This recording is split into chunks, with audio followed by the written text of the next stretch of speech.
All right, guys, welcome. Let's see, 11:02. Not bad, not bad. We've already got 8 meditators here. For those of you that have been here before, you know that we just come here and lay our hearts down, and we just like spend some time to kind of celebrate and kind of resonate with each other, and then go out in the world feeling a little bit taller, stronger with it. Because you probably saw in the description here that a lot of us relate to being neurodiverse, or even if you don't identify as neurodiverse, just feeling like you kind of don't fit in with the mainstream, then this space is definitely for you.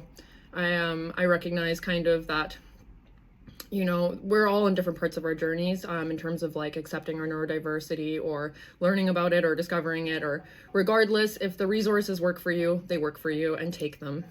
I want everything to go to the people that deserve it and that need it, and I've been there, so I'm creating as many resources as I can to support people where I wasn't throughout my journey. So I did mention that I was going to share my story the last session, but then I had a bit of a personal crisis, which we did talk about, and I'll go over again today.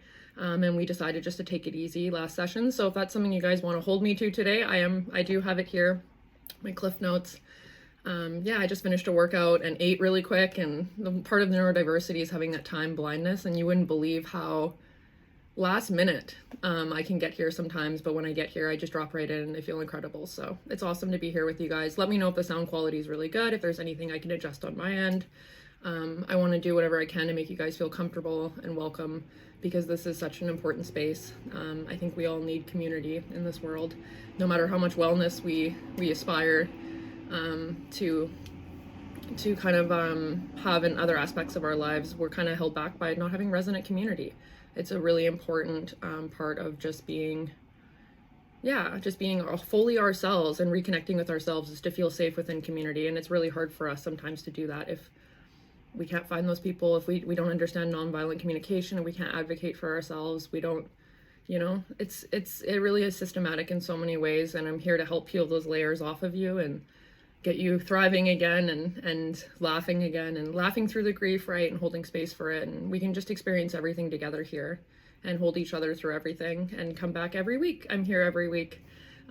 So yeah, I'm Adriana. I'm a holistic coach for neurodivergent people, neurodiverse people, or people that feel just simply different. Anyone who's sensitive, empathetic, creative, anyone that feels kind of overrun by their emotions. I really heavily kind of specialize in doing that SOS, that immediate relief work, and helping people kind of rebuild, reground, you know, from the ground up. Because as you will see eventually, as I share my story, that I've had the earth taken out from beneath me many times, and somehow come out, I wouldn't say unscathed, but I've come out a wiser, stronger, more resilient version of myself. And I've often asked myself, like, what I would go back and what I would teach, you know, like if I were to look at the whole journey, and what's one thing that stood out to me, it's always radical self-acceptance. I think that in hindsight, we look at the situations where we experience the most suffering, and we actually were practicing the least radical acceptance for our situation and for ourselves. So I think that's a really beautiful thing to recognize, is that when we kind of cultivate that radical self-acceptance, which is hard to do, right? Like, we have to be conscious, like in our brain, to be like, okay, what does this situation need? How can I do this, right? And that's a whole thing on its own. When we're in trauma response or in survival response, it's really hard to be like, oh, I need radical self-acceptance. So it's a journey, and it's not just like applying it. If we could just flip a switch, right, we go, well, wouldn't be here. We'd be just like done our healing journey, right? So I'm so glad that it's not just flipping a switch, and we get to cultivate beautiful relationships, a space, you know, a community within this desire to be better and to understand the world better. And yeah, I think we all deserve to thrive, and I've never met someone in my life that wasn't a lover girl like me. Even the guys, I think that we're all here with just really open hearts. And yeah, and speaking of open hearts, I always dedicate this to Jessica Amos and the Open Hearts Club, which is something that I attended for, I don't want to lie and say I was there for the whole 4 years. And she's just put a pause on it now, but she's going to continue those, I think, again soon. I don't know if you guys are familiar with Jessica Amos. She's a teacher here on the platform. And yeah, I just love her. I always say that she's one of my favorite voices in my head. And I wouldn't be here had I not watched her do this for so long and seen myself in it as a result. So she's kind of, yeah, she's made the path more knowable and more doable. You know what I mean? I always like love to give credit to the people that I wouldn't be here without. There's so many other autistic influencers and so many other people too, like just in the autism world, that I often will quote throughout these sessions, because there's just so many good resources out there, and that's what we're here to do, is share resources and support each other. And yeah, so feel free to say hello, say where you're from, say why you're here, what brought you here, whether it's your first time or if you are joining us again. And yeah, I want this to be a community space more than anything. It also really helps me, right? Because I am like on the spectrum and I love public speaking, which is ironic, but it feels so much better when it's like a community effort. And I love how when we get going in these sessions, I think we've had like 12 now, and they've been incredible, more than I've ever expected, you know, in terms of like engagement and just people being here. But I love when you guys really engage and I can answer your questions and we can talk really just like person to person, rather than me sitting here and like lecturing about radical acceptance. Is just something that like, I think at the end of the day, like we all know to apply it, but like if we talk about the moments when we needed it the most, and we kind of resonate with that with each other, it does really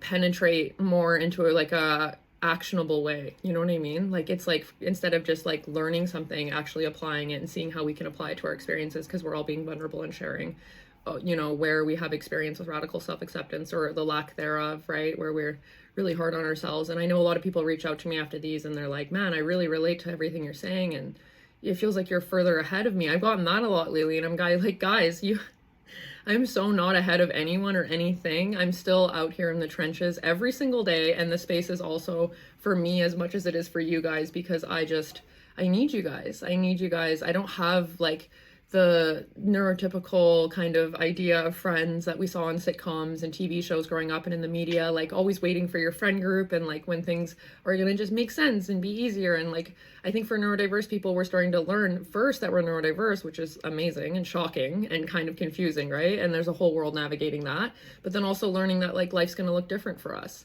So it's so important that we can come here together, recognize that it gets to be different, but we get to build it together in a really like empowering and impactful way.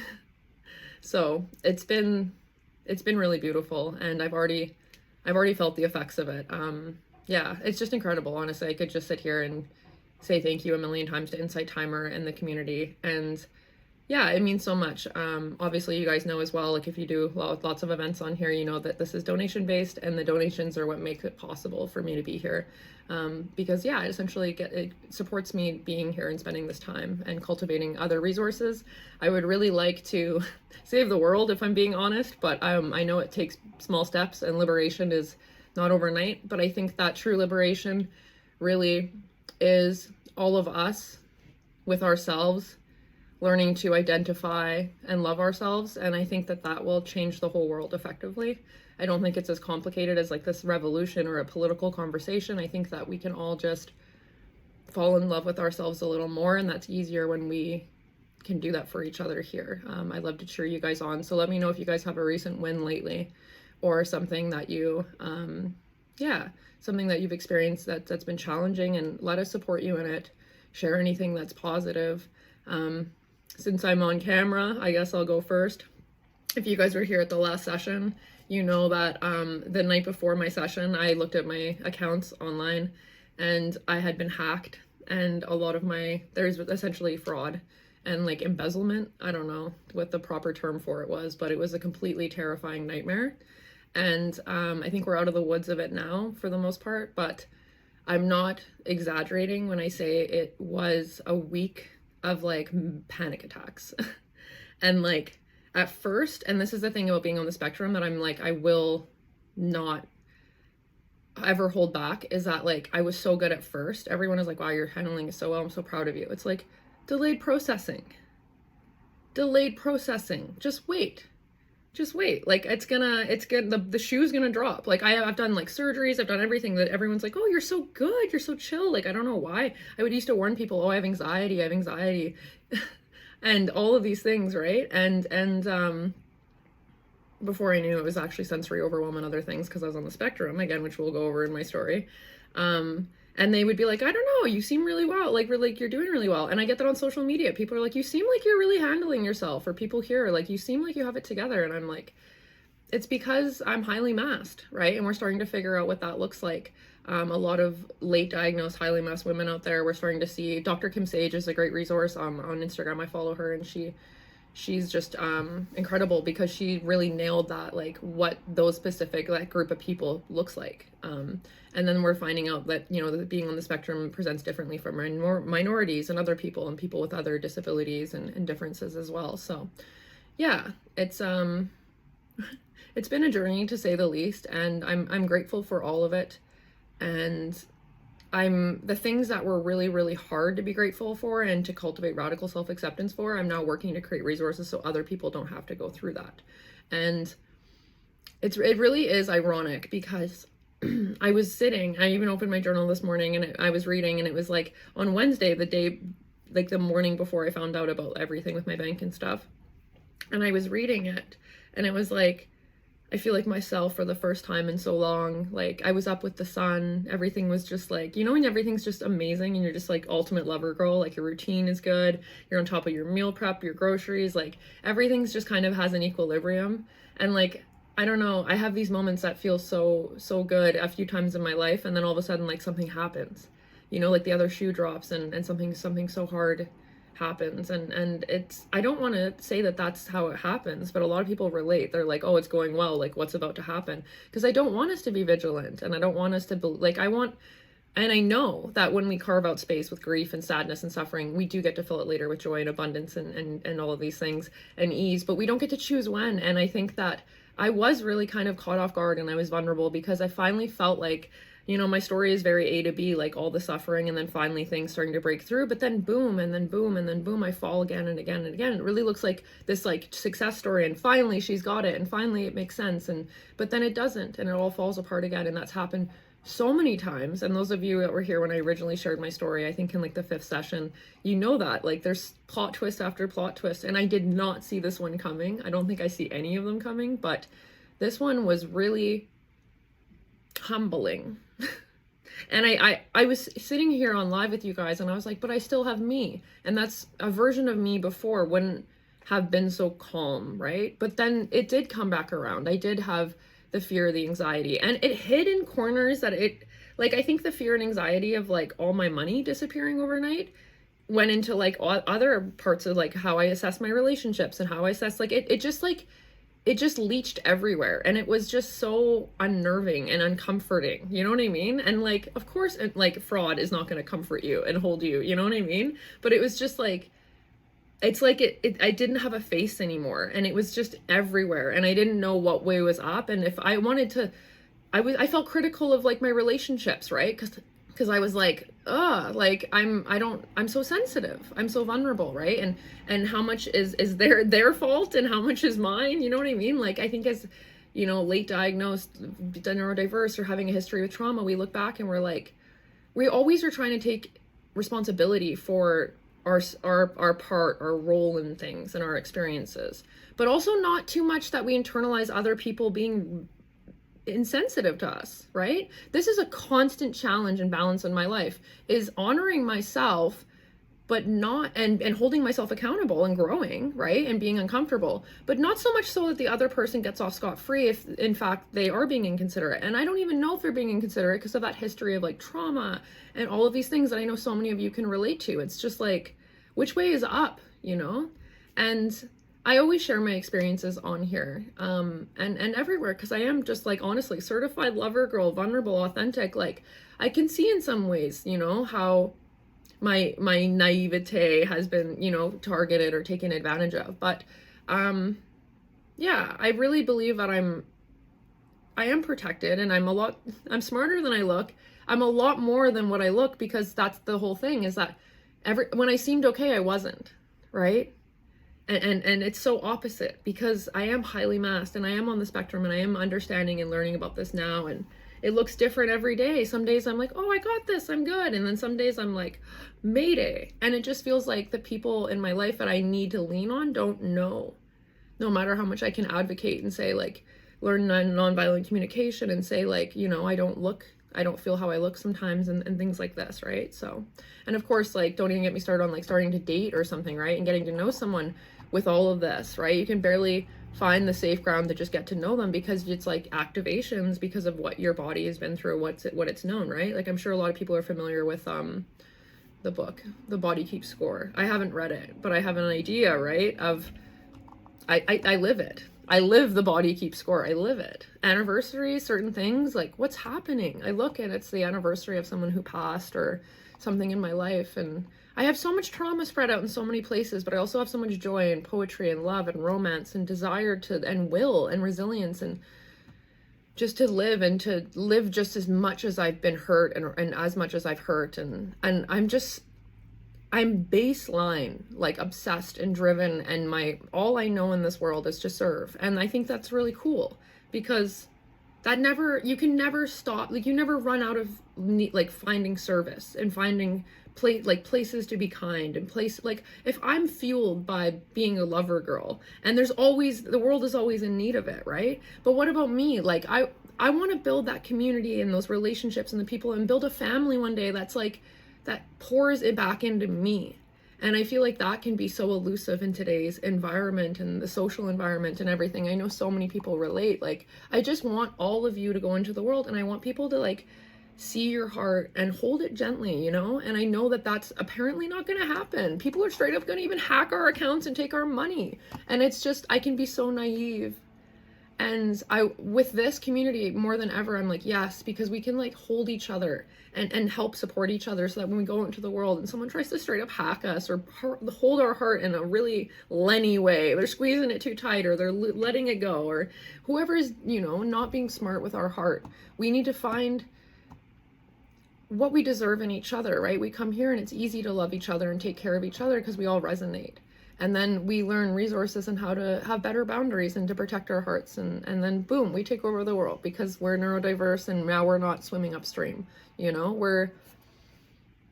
we can rebuild a society where we're the forefront and we're celebrated. Like arguably too, I saw this thing that said neurodiverse people control the arts, and the arts is like everything. And it's so true. Like we can't hold back ever. And we have to come together and really hold each other up and cheer each other on. And yeah, that's always my goal, to unite all the lover girls. We're stronger together. And that's not gender specific. I'm everything fluidity here. We're not down with the heteronormative standards and the Western beauty standards and the it makes me angry. The feminine rage that anyone should feel that they aren't perfect in this world when they were made in the perfect image of whatever made us, whatever created us, right? Like, you can't mess this up. You can't mess this up. And we're going to come together and cheer each other on. So yeah, I love you guys. I'm obsessed with you guys. It's funny. It's like, I don't personally know you, but I do, because I can feel everyone's hearts and everyone's energy here all the time. And that's why it's so hard to leave. I always say I'm going to do short sessions because I'm so behind. I want to like cut some of this content up and use it and show the world and bring them here too, like find the rest of us. And oh my God, the executive dysfunction and the really like tangible parts of the neurodiversity, like where it's so hard to do some of the work that's involved with this. Like if I could just get up on live and just like yap forever and someone else could take care of it, that'd be great. But actually that's how I got in this situation, is I tried to outsource. I thought, okay, you can do this, you can ask for help, you can have a village help you with your business. And I outsourced, and I think that's part of where the breach was through. And I refuse to have this be some lesson that like, see, you can't trust anyone, you need to be hyper independent, you need to be hyper vigilant. Like, no, despite everything, I'm going to keep my heart open, I'm going to keep trusting. It's all I can do. And if I thought, okay, well, what if I give up on trusting and thinking, okay, the light always wins and all of my lover girl values, right? So what if I do? I just put that aside. Like, ew, that feeling of not having that world and that mindset and that perspective is so painful. It's like, it's just doom. It's just doom, right? Like, I sat in that for a moment and thought, man, is the world just this cruel? Is it this bad? Is it this? And I was like, I don't think this doomscape is serving me. Like, I think I have to step back into the light and trust that everything always works out how it's supposed to, despite. And I was walking to the bank. I'm one of many banks to have many conversations. And there was a guy sitting, and he had a sign, and I don't know what he said. He was like, identity theft is on the rise. And I like turned and I was like, oh my God, like I'm kind of like, not fully identity theft, but like something similar, right? And I was like, you know, wow, that's so, like, I'm experiencing that too. Like, I didn't have words. I was just like, my brain was like mashed potatoes after all this, right? It still kind of is. And I just like was talked to him for a while, and I was like, I wish I was more organized, man. Like I wish I had a team, because I want your voice to be heard. And he lost everything. So there's this guy just sitting here, and he looked totally like not homeless. He still looked like, fresh haircut and stuff. And he was talking about like he lost his house and everything. So I don't know. I always know that when I'm experiencing something, someone's experiencing it worse or slightly, you know what I mean? Like every spectrum of my experience is being experienced somewhere out there. And I have so much empathy and curiosity for how other people are doing, and it's like kind of beautiful and resonant to know we're not alone in anything, but it's also kind of sad to know that like there's degrees of this, and they're not, some people don't, it doesn't get resolved. Like it feels like, I'm in the kind of the clear and in the resolution part of this, right? So yeah, I carry that with me, right? Everyone I speak to that has a similar story, I want to advocate for all of us. And that's what I'm doing here too, right? And I'm starting with neurodiversity and like everyone always said, I've been doing this work for a while, like coaching and wellness and all of these things, right? And everyone always said, you got to find your audience. And I didn't know what it was for so long. And then all of a sudden I realized that I was neurodiverse, right? Late diagnosed neurodiverse. And then once I put these up, and that's what I put in the description and stuff, and once I started addressing that on like other social media, I started finding so many people. So oh, Aaron, you're here. That's so awesome. Sorry. Sometimes I see you guys in the side and I try to like finish what I'm saying and go over, but I'm just so excited to have you guys here. When I see like regulars come back, it is literally like a life jacket. Like, and I'm just like, yes, I'm swimming on a lake and it's beautiful to be here, but I'm also like still like autistic in front of a camera. So when there's regulars, I'm like, you guys know the drill. You know how we do this. But yes, if you're new, I've been yapping. If you're new, welcome. Let me know where you're from, if it's your first time, if you've been here before. We come together every week and hang out and inspire each other and love each other and go into the world a little bit more prepared, sharing kind of resources and stuff. A lot of us are like late diagnosed or early diagnosed neurodiverse, or not neurodiverse or not identifying as such, but just like this feels like an empowering space, and I love that. So anyone who's here, whether you're listening or just kind of like while you're doing something or you're sitting here listening intently, regardless, thank you for your energy and for being here. I'm so excited to have you here. Please do say hello, drop in the comments. It means so much to have all of you here. I always say I'm just going to cry into the camera. I try not to, because I want to respect Insight Timer and how incredible the space is and the community is. So, yeah, I'm Adriana. I'm so happy to have you here. I'm a holistic coach. You can find me off of here. You guys know the drill. Please follow my teacher profile. I think that makes my day the most. That is the best feeling in the world when I look and I see all these new followers, because it's like we're really building this community for real. Because there's so many people that come in here, right? And I'm so thankful. But to see you guys, like, I'm going to miss you, right? In between the week. I love when you guys find me off of here, on here. You know the drill. Go to my profile. It has all my, like, the links to my website and yeah, everything. There's an Adriana Alternative Community group that I also love to bring up, and I would love to have more action in there. If anyone wants to go in there, say hello, join that. We can share different resources and stuff in there as well, because I don't want to be sending, people all over the place in the live. I want to just focus on this. But if you guys do want, like, say, like, polyvagal, we went over the polyvagal theory, like I'm gonna put that book in the live and things like that. So free resources, right? Like we can support each other, cheer each other on. And if you have an SOS moment through the week where you're like, man, like something just happened and like I need support, just like drop in the chat, and I promise, like, those notifications are on and I'm there, and so many people I'm sure would be too. So I really want to build this community up as much as possible, and that's also made possible through donations.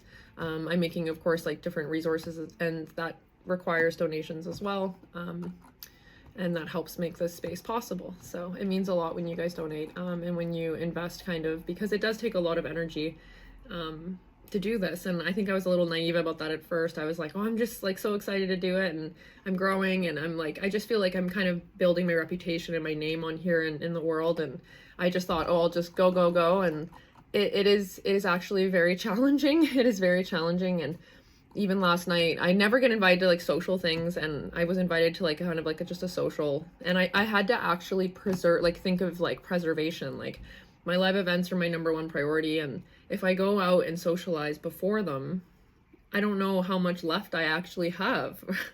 Like, I have to do so much to make this possible for myself. And I think that that's part of the beauty of why we're here too, is we're learning that, like, we're neurodiverse, or, you know, we're just different, and we require a bit more care, and we require doing things differently, and sometimes having those strong boundaries with, like, you know, like with things we want to do and things we need to do to get where we want to be.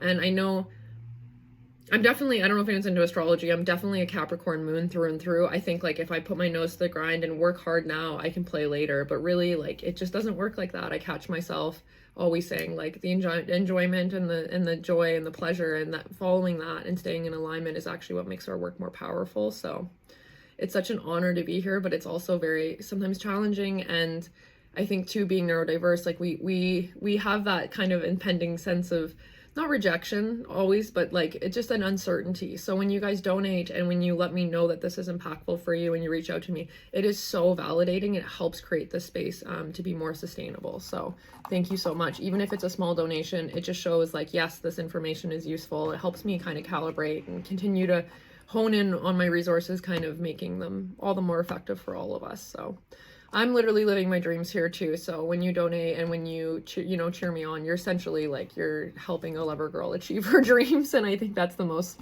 like, American hero journey. I think we all watched a movie or two with that similar. I just thought of, like, Legally Blonde. This is my Elle Woods moment, is like spiritual and physical liberation, because I know liberational work is so systematic. Like, we can't just, like, manifest. You can't, like, I saw this thing and it was like, antidepressants don't cure poverty. And I'm like, no hate on anyone ever using resources or medication. Everything I always say here is, like, the highest good is your intuitive ability to honor yourself. Like, you are here, you are sovereign, you have the ability to take all the information that works for you and leave the rest. And I think it's so beautiful to find things that support us to be our healthiest and best selves. So none of that holistic gaslighting here, where we're like, we have to do things like with purity, or like doing it a perfect way. That it's all been, nothing's been proven, right? It's all theory. We're all trying our best. We're all learning, and this is just personal experience and stuff, obviously. But yeah, I think that the systematics is really real, and we're not ever looking past that here. That if you're in a tough place and you're being hard on yourself, but really, like, you're systematically, like, being pushed or pressured, please stop.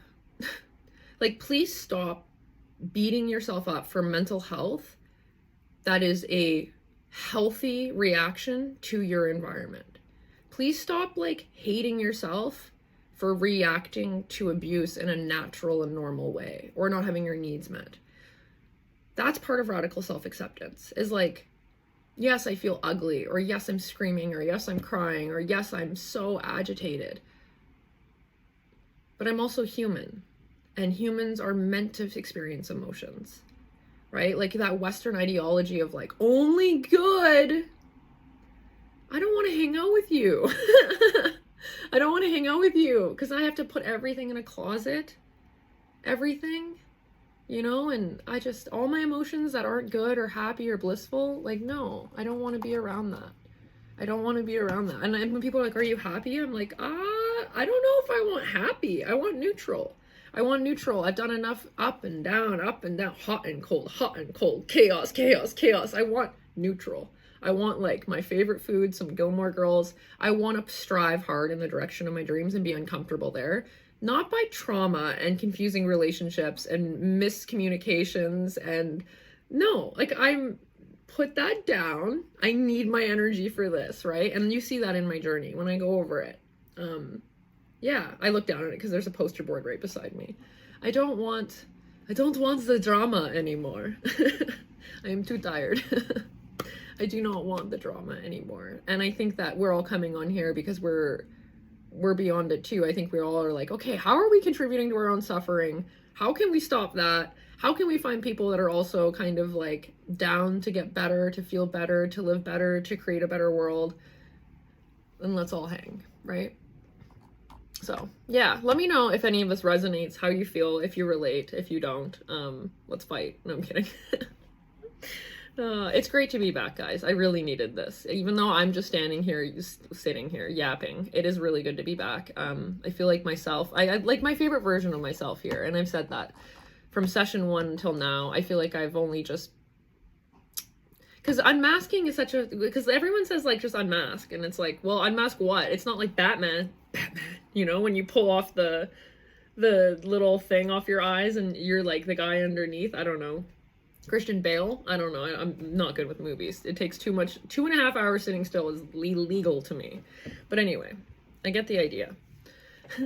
And then you have this fully formed sense of self that you've been hiding. No, we don't have a fully formed sense of self because we've been masking, right? Like it's not like one or the other. It's not like, oh, which is your unmasked self? Like which, when you're silly or when you're serious. It's like, oh, I actually don't know. Because it's like kind of like a melting pot, or like, you know what I mean? It's kind of like a hot mess at this point, because it's like everything, right? In psychology and just being a human behavior, right? Looking at human behavior is logical if we look at it from the sense of like, well, why did we create this adaptation, right? Like if we have any kind of confusing psychological behavior in front of us, or whether we're exhibiting it, it's like, well, it's a response to something. It's a response to getting a need met or an environment, right? So I don't know. That's something I always like to remind people. And I've found that people find that effective. They're like, wow, that changes my perspective on things. And I'm like, you're welcome. You probably won't be friends with me long because I will break open all of your perspectives in a way that's uncomfortable. And then later I will have delayed processing and I won't recognize my emotional needs,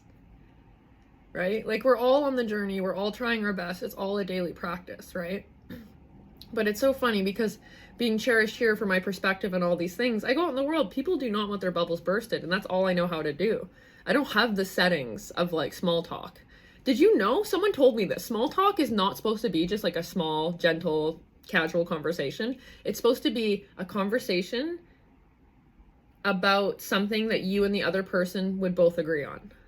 Like neurotypicals apparently are just choosing a conversation that they know is agreeable between their audience and themselves, and then that's their small talk. And I was like, I am not doing that. I've been on chairlifts on the ski hill, and what I'm doing is not small talk. And I feel very bad for the people who have sat there, and I've just brought up some things that are not agreeable, but they're small to me. They're like small talk, you know, like, oh God, controversy, you know, and I don't even realize. And this is again, being on the spectrum, and people, they never know this when they meet us. They're like, you seem okay. I don't think you have autism. And I'm like, if you looked at all my experiences side by side, I would need to hold your head in place, because you'd want to look away so much, because it's like just cringe. It's just a feeling of cringe and awkward, and not the jokes not landing, the people not laughing, the people not even hearing you. You know what I mean? Like, it's real out here. So I'm gonna read some comments because I want to acknowledge you guys, because again, community space more than me just yapping. And please say hello, please drop in. I love it so much. Okay. Okanagan, BC, Canada. Beautiful. Is it still warm there? I feel like the weather... What's the weather like for everyone? I feel like... Let me know where you are and what season it is, because I know we're super international here, which I love. I got like a little world time buddy like open to look at the different time zones. Trying to find a time that I can get everyone here to has been challenging. So if anyone ever has recommendations, if they want to see more of me and what time, like, please do let me know. And let me know if your weather is dropping, if you're getting that, you know, summer to fall. Cool. Grace, first time with me. Awesome. I'm curious, how did you find me? I think it's like the live event, like the main page where people are finding me. But if anyone's listened to any of my tracks, or, you know, seen my profile on here, let me know if you have a favorite track. And Michelle, thank you so much. That you shared some empathy with me there with the what I was sharing about the bank and stuff. And yeah, it was a doozy. But we're gonna be okay. I lost my job last week. I was sad, but I believe the space needed to be, yes, Grace, yes. But that feeling, oh God, that feeling, you know, like the fool in tarot. I don't know if you're into tarot, but I feel like that. I feel like the fool about to step off the ledge, and it feels so exhilarating to like have an opportunity drop out of from underneath you because you know something cool is about to happen. But that in between space still is really scary. It's like exciting. I'm like leaning out like the fool, but then I'm also like behind it. You know what I mean? Like it's like I just want to hold you in all of it and say that I'm so proud of you that you like, that's the worst. So much empathy for where you're at, but also excited with you, but also feeling that like, you know, that uneasiness, you're not alone in that. And I swear, everything will turn out incredible. And I'm actively manifesting that, for you as well. Not fearful about finances. Girl, if I could, if there's one thing I could get rid of, it'd be my fear about finances. Because even regardless of fear, they don't change. You know what I mean? And I think that there's so much like spirituality for a few years there was like, you got to be careful of your thoughts or else your negative thoughts will manifest. I have actively given up on that. I'm like, there's no way that I'm going to outthink or there's no way I'm going to curse myself. Like, and Jessica actually said this in one of her open hearts clubs. And she said, Jessica Amos, she said, you're so deeply known by creation. Like, how would you suddenly flip a switch and lose everything that you've been praying for and becoming?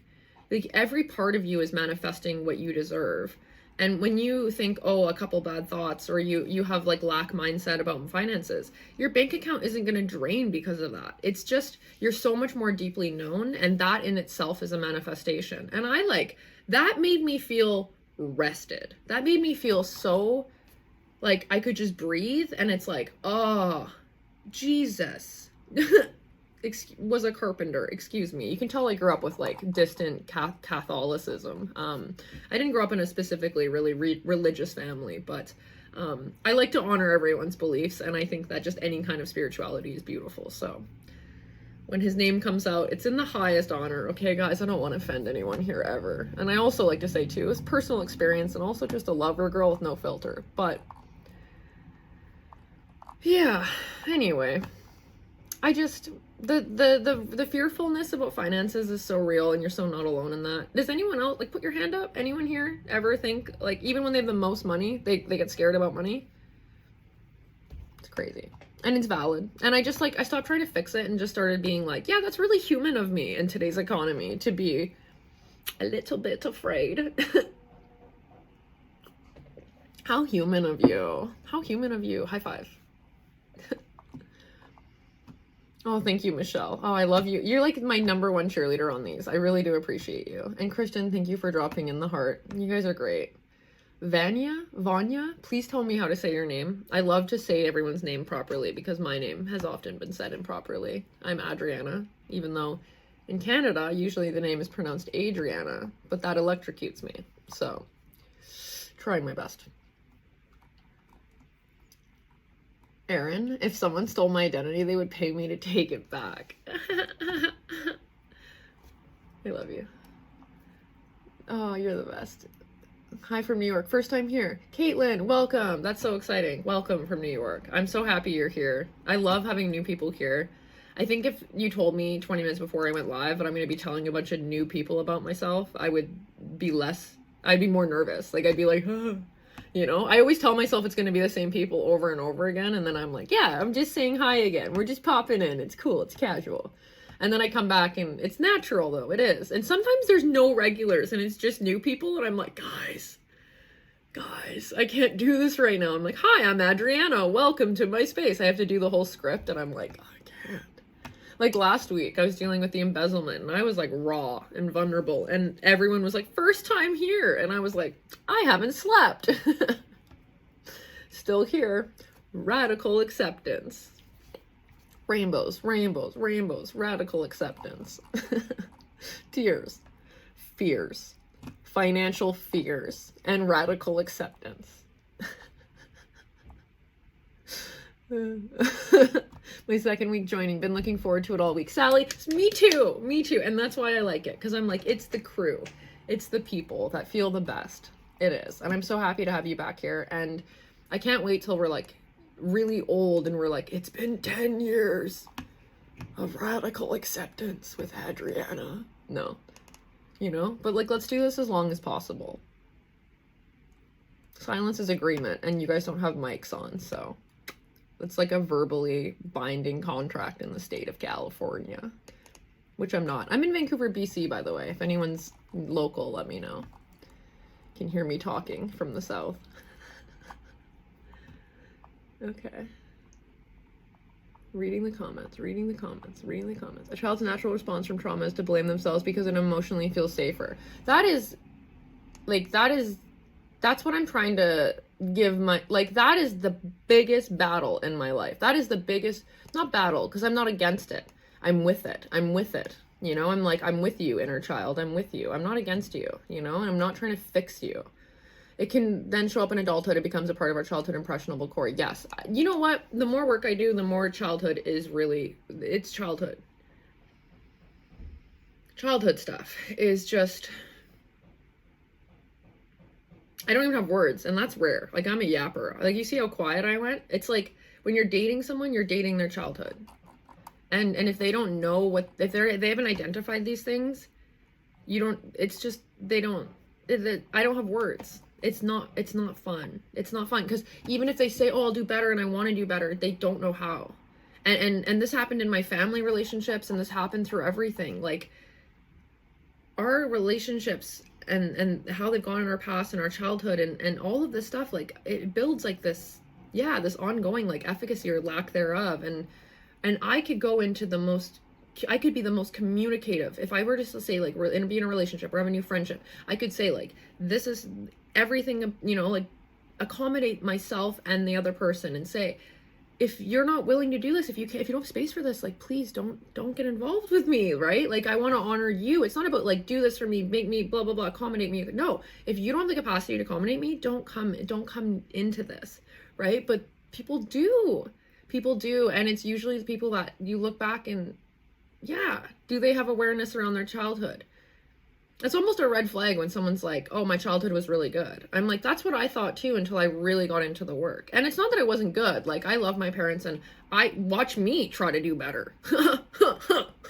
Right? Like, we're all just doing our best. It's our first time on this planet as this person. We're literally, and it's so funny, we're trying to like do better than our parents did. So then we like mess up our kids in our own unique way, right? Like, and it just continues. We're all doing our best. And I just see it all as adaptations, right? Like, if my parents ever showed the intention to love me and then did something that hurt me and it was repetitive, it's not like, oh, you're such a dick, mom. It's like, this is the brain. This is human behavior. Like, this is where it's not, we can't flip a switch. It's how does your natural reactions go? How does your, like, you know what I mean? There's systematics to it, and nothing is overnight. It's a daily practice. It takes so much communication to be neurodiverse and to feel safe in a relationship, any kind of relationship or job. You have to be in an environment that errs on almost over communication, because that's what you deserve. You deserve to be, you know, validated. And I'm not saying like, oh, you need to be validated all the time and you never have to sit in discomfort. Obviously, we still have to take responsibility and be uncomfortable sometimes, but not all the time, right? And that's just been my journey.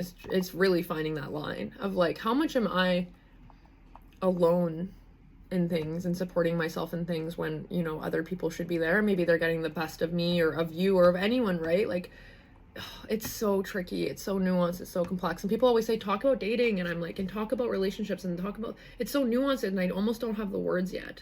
And the more I learn, the more I kind of find those words. But if something is really real and I'm still in it, it's like, I can't get the words quite right. But I go on Instagram and I look at autism influencers like Ashra Louisa, or I don't know if you guys, she used to be the autistic thrifter.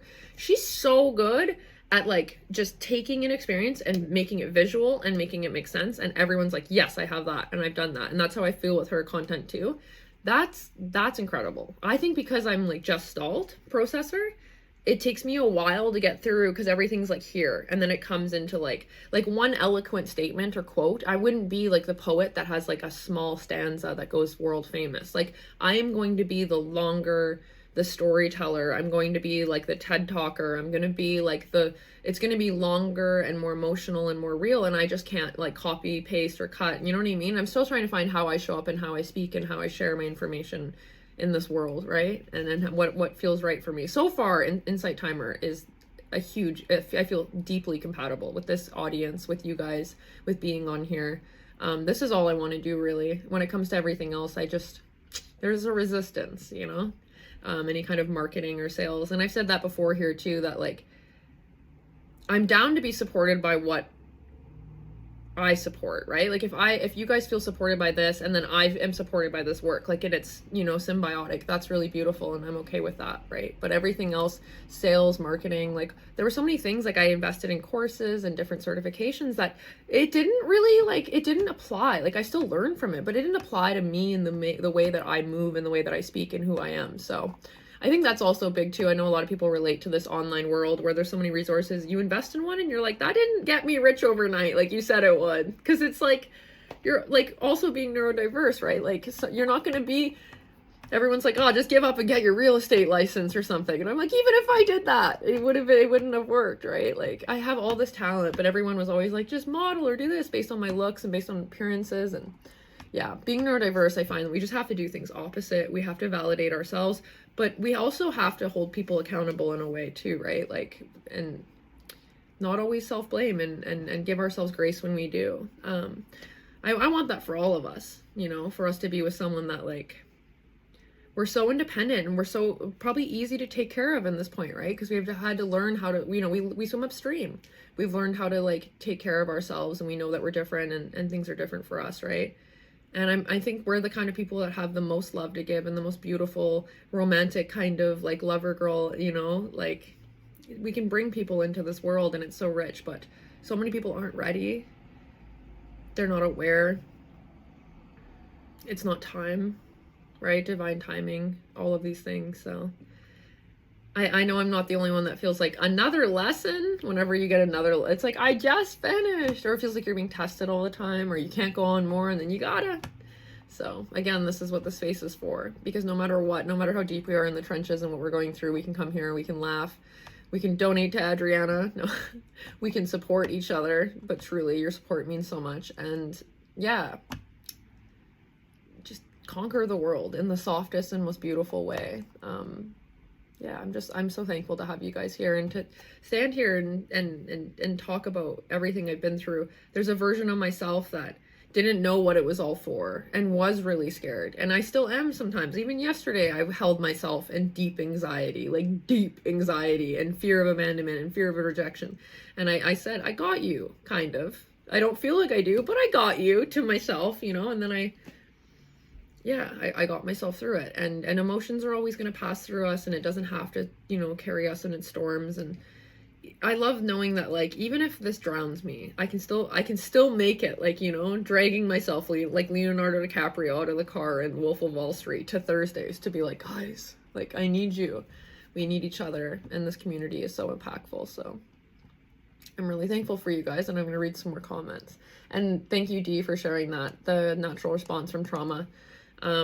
Because that's something that I'm still finding words for, and you can tell it's really close to my heart, because I like kind of slow right down and I don't know what to say. I want all of us to be loved in a way that we don't feel like we have to have some of our needs unmet. That's the best way to put it. Is like, almost all my needs are met. Is it good? Is it good? No, it's not. It's not gonna work. I don't care how much you like it. The job, the friend, whatever it is, if it's hurting you, but sometimes making you happy, yeah, we deserve the best. We gotta remind each other. We deserve good things, guys. Bill, hello, welcome. Ooh, Michelle, Chicago, 98 today. I wish I knew what 98 meant. I almost want to Google it in another tab, because I'm a Celsius girly out here in Canada. Oklahoma, sunny, 80. Okay, well, if you're 18 degrees cooler in Oklahoma, that still doesn't really. Just kind of ended on the same chairlift with you. Oh, I love that. Adriana, I'm very happy to see you in a different place and getting taken advantage of someone with no integrity. Honestly, I don't know if I am. I don't know if I'm getting, you know what I mean? I feel like, I can't decide if I'm exploring a connection right now that is helping me navigate my trauma in an impactful way and I'm uncomfortable because of that, or if I'm in a connection that is not possibly as safe as it could be. And I'm sharing it because I think a lot of people relate to that.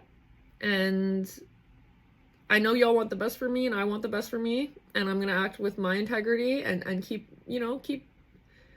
I don't want to be vigilant though, right? Like I'm just such a lover girl. You can't just say you're a lover girl and get soft treatment, It's like it's an accommodation that I demand.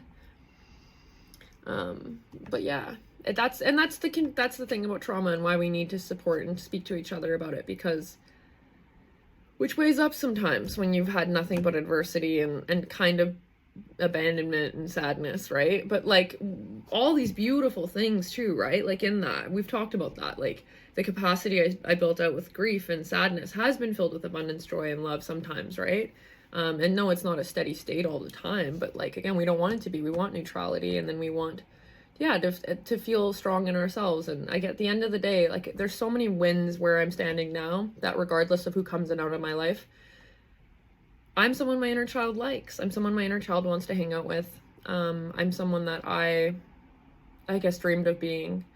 I'm an incredible cyclist and skier and person and friend and lover girl and advocate. And I'm not really afraid, because I know that anyone would be lucky to have me in their lives, because I feel that way about all of you. So it must be a reflection of myself, right? Like to fall in love with myself was also just falling in love with the communities on here. Like I've been going to lives for like 5 years before I started hosting them, and how much I adored the teachers and was so grateful for them, and how much I love the community allowed me to learn to love myself more, right? And apply it to myself. So when you guys want these beautiful things for me, I want them for you too. And this is the strongest I've ever been. This is the best boundaries I've ever had. Normally I'd be so deep in a connection already, I wouldn't be standing here and going, I don't know. I'd already be in it. I'd already be drowning. I'd already be scared. You know what I mean? Like growth, growth, right? Like growth.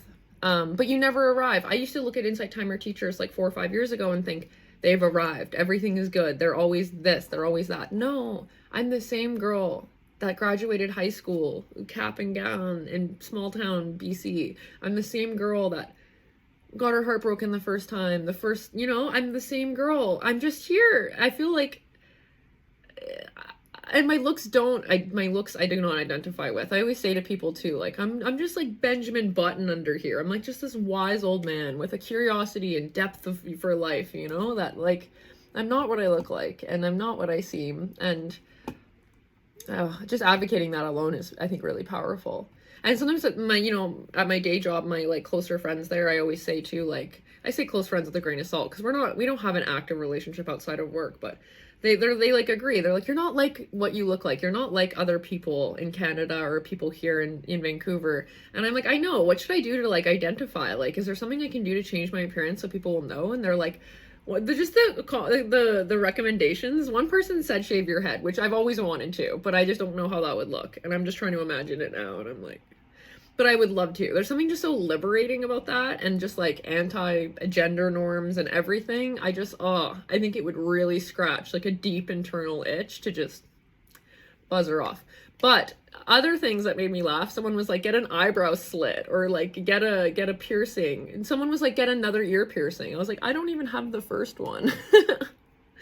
Like, I don't think that there's anything I can wear to allow people to know what they're about to get with me. I think once I open my mouth, they're like, oh, or shocked. And actually, there was a lot of incidences in my past where people misjudged me and they thought I was probably a bit more shallow than I am. But there's nothing wrong with that, because every human is here for a reason, exactly as they're supposed to be. We've been arguably something in every life, right? We've been Buddha, we've been Hitler, we've been this, we've been that, right? Who knows? So so what if a girl is shallow and looks a certain, so what?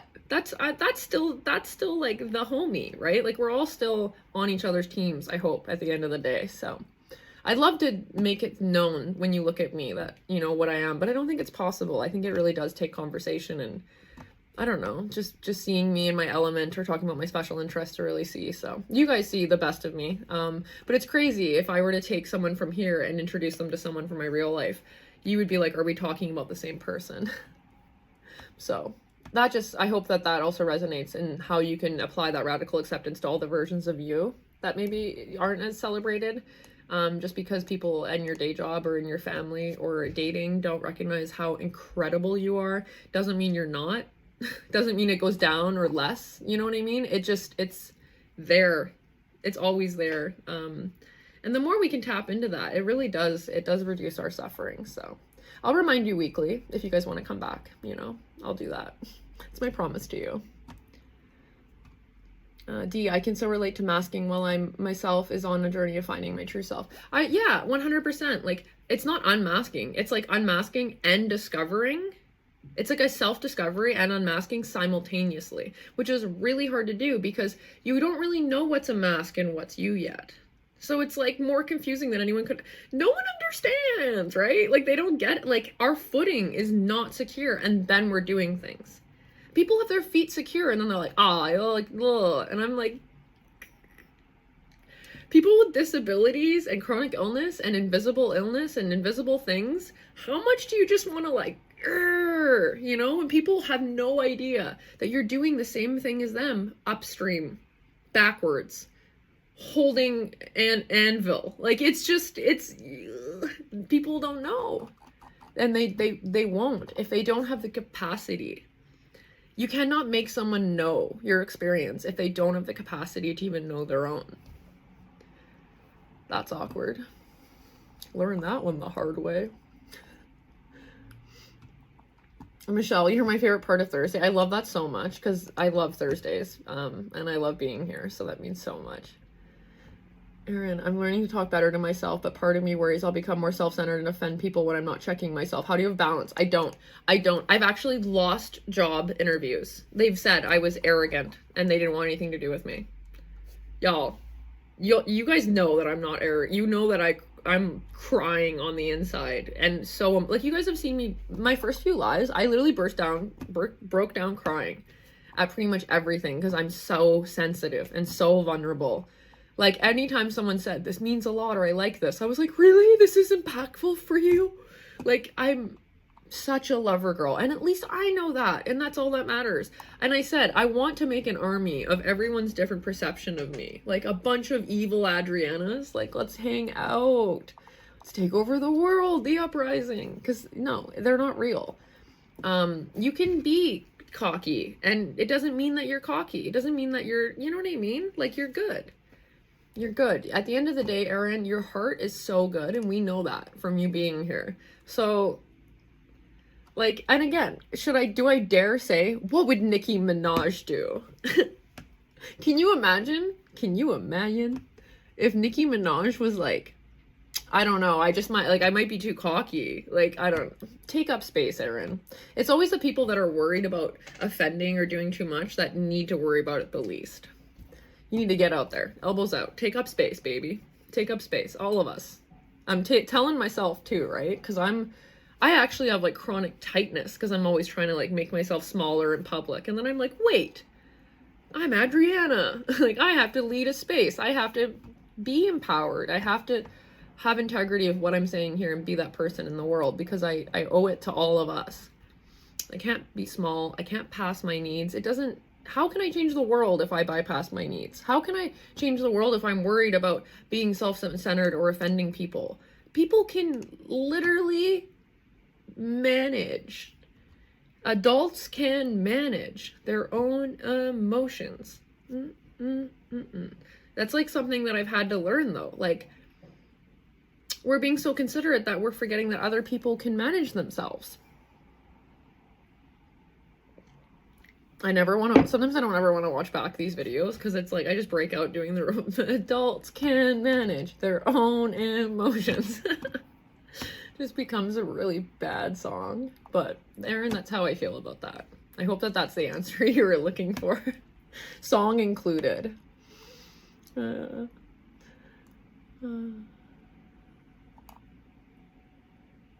Wow. God, guys, it's so amazing just being able to scroll through the comments. Like, feel free to engage, say hello, say where you're from, if you've been here before, if you're enjoying, if you're not. I love how real you are. That means so much, Debbie. Like, I honestly, like, I want to just write these all down and look at them every day. You guys heal my brain. You heal the parts of my brain that have told me that where I've been told that I'm too much and I'm this and that, or yeah, you can't have the job because you're too cocky. And then really I'm like the most self-conscious. You can't be for everyone, baby. Also, first time, happy to have found you. Yay, Maddie, welcome. Please never leave. We're here every week. We're here every week. Oh, Claudia, thank you for coming back. Okay, I thought about you recently. I thought of a few people in like the earlier sessions that I saw a few times. And I know this time doesn't work for everyone all the time, but it means so much when you guys pop back in every time, whether it's like there's been a few sessions in between or whatever. You guys have no idea. I hope you're all regulars one day. It literally, again, is like a safe place to see your guys' names and your pictures. It's like so comforting. Fatima, that's so beautiful. Hello. Oh, I love looking at all the names here too. So I take notes, you know, if I ever get another cat, ever have a baby. No, that feels, I've talked about that too. Like never feeling like an adult as a neurodiverse person. I found some research that showed like the frontal lobe, or not, maybe not the frontal lobe. It was like something in the brain doesn't finish developing, because I don't want to misquote this like medical research, but the brain essentially doesn't finish developing until like 35 or something. And I just feel that. I'm 31 now, and I always thought that as I got older, I would feel ready for like the white picket fence, like having a family, yada yada. But here I am talking about, guys, is it my feeling or is it their abuse that makes me feel this way? I can't understand. Like, I never thought that I'd be here at 31 going, is it my emotion or their mistreatment? You know, it's like not even in the relationship, just going, how do I do it? How do I do it? I don't understand. And that takes radical acceptance, to be at 31 and saying, I don't know what's happening. I am scared. But at least I have all of you, and I'm open to being a beginner as long as it takes. And I'm here for the ride. Because what destination is there? Has anyone ever really arrived and felt like, oh, I'm here now, everything's different? Please share if it has happened, because I want to know. I just don't think I don't think it works like that. I think we're told that. Told a lot of things. Thank you so much for your donation, Debbie. That means so much. Thank you guys so much when you guys donate. It's so impactful. And I'm not just saying that because I was recently like frauded and embezzled. Like, it literally makes it so I can show up here and have this time like with you guys, and that's insane. And then make more resources and slowly but surely claw my way out of my somewhat toxic day job that I have to support myself with, so I can do all the work like this forever and ever and ever is my dream. So you're literally supporting the biggest dreams ever, the biggest lover girl, the softest, most confusing woman ever. I don't know. I'm trying my best, guys. I just love being here and being appreciated by you guys and sharing my perspective and all of that. So yeah, thank you again for this, creating the space with me, for donations, for your presence, for being alive, for being so brave to be alive. Because I know we didn't choose this, but life is scary and crazy, and we're all just kind of like freestyling it together. So I'm honored to be freestyling life with all of you right now. 12 p.m. PST in Vancouver, BC. Again, if you guys didn't catch my intro in the beginning, I'm Adriana. I'm a holistic coach for neurodiverse people or anyone that just feels different. I think that my work has really come to specialize in emotions, really emotions. It's amazing how much our emotions can really affect us, and how I'm like, wow, my finger really hurts. I don't know what that is. I would sprain my finger without knowing, right? Anyway, yeah. With emotions like kind of clouding us, and it's just so systematic. It's so hard, right? Because we want to get coaching to help get to a place where we, you know, with the emotions and relationships and career and all these different aspects of our life, we want to have these positive changes. But I think that there's so much systematics and just learning to regulate and see past our own emotions and stuff. So that kind of first step, that SOS, that immediate relief, I've been so honored to do that work with people. You can find me off of here. You can follow me on here. That would mean so much to me, guys. Like, it's essentially like joining the movement, join the community group and all the things. So yeah, Just always going to remind you guys. I'm going to read the comments. I do want to go over my story and just do a Cliff Notes version, because again, I can't imagine anyone getting up here and telling their whole story, like beginning to end, and having it all make sense, because my hand just started hurting so bad and I don't know why. So I'm like, you can tell I'm distracted because I'm like, what is that? I have EDS. So like things will just move, and I feel like my shoulder, like, I don't know. We're just going to stretch it out a little bit. Right? Because that's what we want, right? I don't want to mask and pretend like I'm chilling. I think it's just the nerve is really tight. All right. Relaxation. Right down to your fingers. This is life.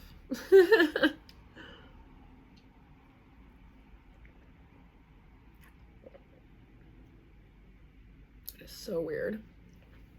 I will go over my story. Like, I'll finish reading the comments. We'll go over the story, and then I'll probably ignore it because I'm beyond my capacity to have it looked at or seen. The idea of sitting in like a clinic for something like this right now, I'm like, no, we've done enough. We've done enough.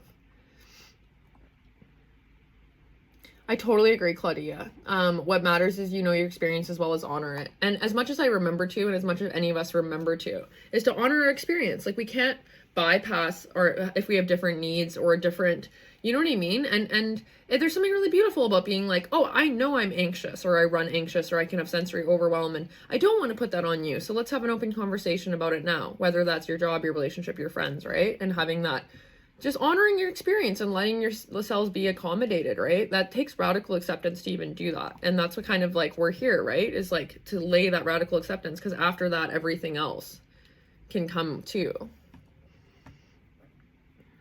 Oh, Trent, welcome. It's your first time here. Welcome. I'd love to know what your first impression of this is. Actually, no, I don't. But I hope that this is impactful for you guys if it's your first time. I hope that you love it. Honestly, I hope that this is like a rewarding, empowering, a really beautiful space that you feel like you know, are called back to every week. Again, I want the space to be something that revitalizes us, so we can go into the world and we're all the more prepared, and we don't hurt unnecessarily. We don't suffer unnecessarily. I know a lot of us can be more kind of like vulnerable and authentic and kind of, yeah, just really honest and kind people, and it can be really challenging living in this world in so many ways. So yeah, there's more I could say on that, but you kind of get the gist of it being here. We're here every week. I'd love to see you guys over and over again. And thank you for making this space possible. We got you singing, so totally worth it. Yeah, like honestly, 150 points for whoever's response brings a song out of me. I don't know. That's like, that deserves an award. Erica, first time here. Welcome. That's so amazing. Fatima, first time from India. Wow. I'd love to know what time it is there. I'm so excited that you guys are all here. Let me know how you found me, if it's from the live event page or from my profile, if you've listened to any of my tracks, if you have a favorite, if there's anything that you'd like to see me do as well. I'm so down for recommendations if there's something you want me to cover, like a track or anything at all. I'm just gonna plug in my computer so I don't lose you guys here. That would be a nightmare. Waited all week for this. Okay. Where does it go? It goes here. I don't think this has ever been so difficult. Okay, we're still here? Okay, okay. Adjusting everything. Okay. So.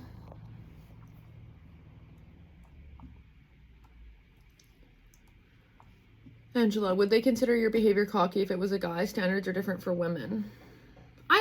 I think everyone is going to consider everything something based on where they are. Like, I think even my past version of myself considered certain things like a red flag now that I wouldn't. I think that like as we grow, we determine things differently, and I think that everyone is going to say and do and think a lot, and the less we pay attention to it, which is challenging, the more empowering we can feel like within ourselves, right? And more we can hear our own voice. Yeah, it's kind of, again, a daily practice. But I think that, like, the more that we meet ourselves and really, like, if we follow our special interests, our hobbies, our interests, our alignment, like, we get to know ourselves so much and, like, start to like ourselves so much, we naturally drown out that voice. It's not like, oh, don't listen to people. It's like, fill that space with something more impactful. That's always the way I view it, is like, you can't control what other people are going to say or do, but you can control how you feel about yourself. Not really, but you can with your actions. Right? You can't say, I'm going to feel good today, but you can exercise, eat well, say affirmations, believe in yourself, love yourself, be gentle with yourself, right? Like, it's like the present moment over and over again. And we have to do things to set ourselves up in the future, right? And all of these things. So Lala, Adriana, I relate to everything you're sharing. How did you get the courage to start doing lives on Insight Timer? I don't even think that I got the courage to do it. I think I just got so tired of not doing that I did it. Like, I was like, why aren't I doing this? Like, there was a point where imposter syndrome, I still experience it, but it also just was like, who and what? Like, I've dismantled so much systematics and so much stuff from society that said that I can't do things. So why am I still holding on to this imposter syndrome? It's in the same, it's still in this, within the patriarchy and capitalism and all these things that I'm kind of trying to dismantle. So why am I sitting here and letting it hold me anymore? You know, and I realized, like, I've been doing heavy research, certification, studying, and like heavy challenging experiences for over 10 years. And my voice matters. And people have gone through what I've gone through. And if I don't speak up, how can I liberate and help other people? Like, I realized that I was responsible to do this, messy, unprepared. And then I realized there's no such thing as unprepared when you've spent 10 years, if not your whole life, developing for this moment, you know? And it just worked. And I really thought that I was going to just have lives that had no attendees. I didn't know that the algorithm on Insight Timer would be so great about people just dropping in. I thought I'd have 3 to 5 people for the first 2 weeks and I'd get to practice. My first live, I had like 100 people. It was incredible. And I did really well. And it felt really good and really natural. And I felt like something, like a new timeline emerged in that moment. And I think that that's what I'm always advocating for us, is do the thing that feels like you're not ready for. It will break through that new timeline, right? And that's where the nuance is when I say, like, tell me, do you feel like you've arrived? It doesn't, but it also kind of does, because there is like a new timeline. Whether or not we feel different, it's still the same Adriana that was this, and this, but she's on this timeline. And that's like the really beautiful and impactful thing to recognize. Exactly. Fatima, we don't arrive. We're constantly emotion changing, learning, rediscovering ourselves. That's how it's supposed to be. Totally. And recognizing these things and kind of separating it and like having that observing, kind of curious perspective with ourselves and with life is so freeing. And it is that part of that radical self-acceptance, because we have to accept, like, oh, we don't really have control. We don't ever really arrive anywhere, you know? And Claudia, I feel like I have arrived. Exactly. So like, it's so nuanced in how we experience it and what our perspective is, because in so many ways, yes, I have arrived in a more self-assured, like, self and a more beautiful life. No matter what I go through, I'm wiser, right? Like, I'm softer, I'm this, I'm that. So I kind of, like, I agree with it. And I also kind of, like, I love to tell people, like, that are pining for a moment that everything changes. It doesn't exist. You know, it's a fine line between arriving and like building a world brick by brick that you know what I mean? That you really did. You like did the things to get you to where you are. And I know that's true for a lot of us on here, is that we work to be where we are now, and it's beautiful. And we deserve that reward and that, you know, that self-validation, external validation too, right? To come out here. How great is it to find people that resonate and understand your journey? Like, you go out on these lives and everyone's like, I relate to you, I relate to you, I relate to you, right? And that's like not the external validation I waited for, but while internally validating myself and doing the hard thing anyway, then I was, you know, I was able to put myself in a place to receive that. So let me know if that resonates or makes sense. Andrew, hello. I love when you guys say hello and drop in, no matter what time it is in the session or wherever. I see people still dropping in all the time. Very late, 12:40 a.m. Wow. I wonder if you're like a night owl, or some people are night owls, some people are morning. I'm definitely a morning person. I feel like I need to have that routine every night. That's like my safe house, is to have, I guess, routine in some ways, and people on the spectrum really do well with that. Also found you on the live section. First time here. Alex, welcome. It means so much to have you here.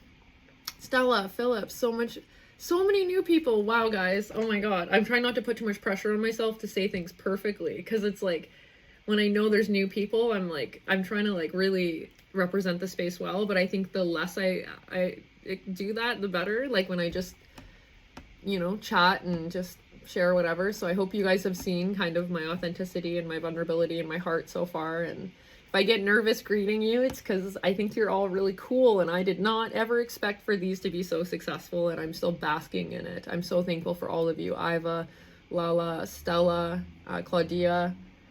If the result is worth it, it doesn't matter how long it takes. I so agree. And I think that in pursuing things that are so worthy and worthwhile, the journey itself becomes rewarding. That is cool. That is really cool. And that's my favorite thing. That kind of gave me goosebumps, because that's what I really like. Yes. And you know that too. I think that anyone here that resonates and knows, I think we've all pushed hard in places people haven't seen. I think we've all done hard self-growth and uncomfortable growth and learning that other people maybe don't know, right? Because we come out here and we have like more awareness, and we're able to engage and, resonate and celebrate each other. Not a morning person, Fatima. I kind of guessed after the 12:40. I was like, I think we're opposite. Oh, that's so good. Oh, you guys are great. Okay, well, I promised I'd go over my story, and I don't want to delay it anymore. I'm going to just do a quick point form of my story, but I will say this. I'm going to write it out in a beautiful way, and I'm going to have it so you guys can access it. And I don't want to send people off the app, because I know Insight Timer, it's really important to keep things like the resources on app. So I'm going to record it as a talk, like a lecture, like a talk that you can listen to of my story. So we're going to do the point form version, because I have promised so many people, and I don't know if they're here, but I'm such a woman of integrity. I've talked about this last time. My number one value is integrity. So I want to do it.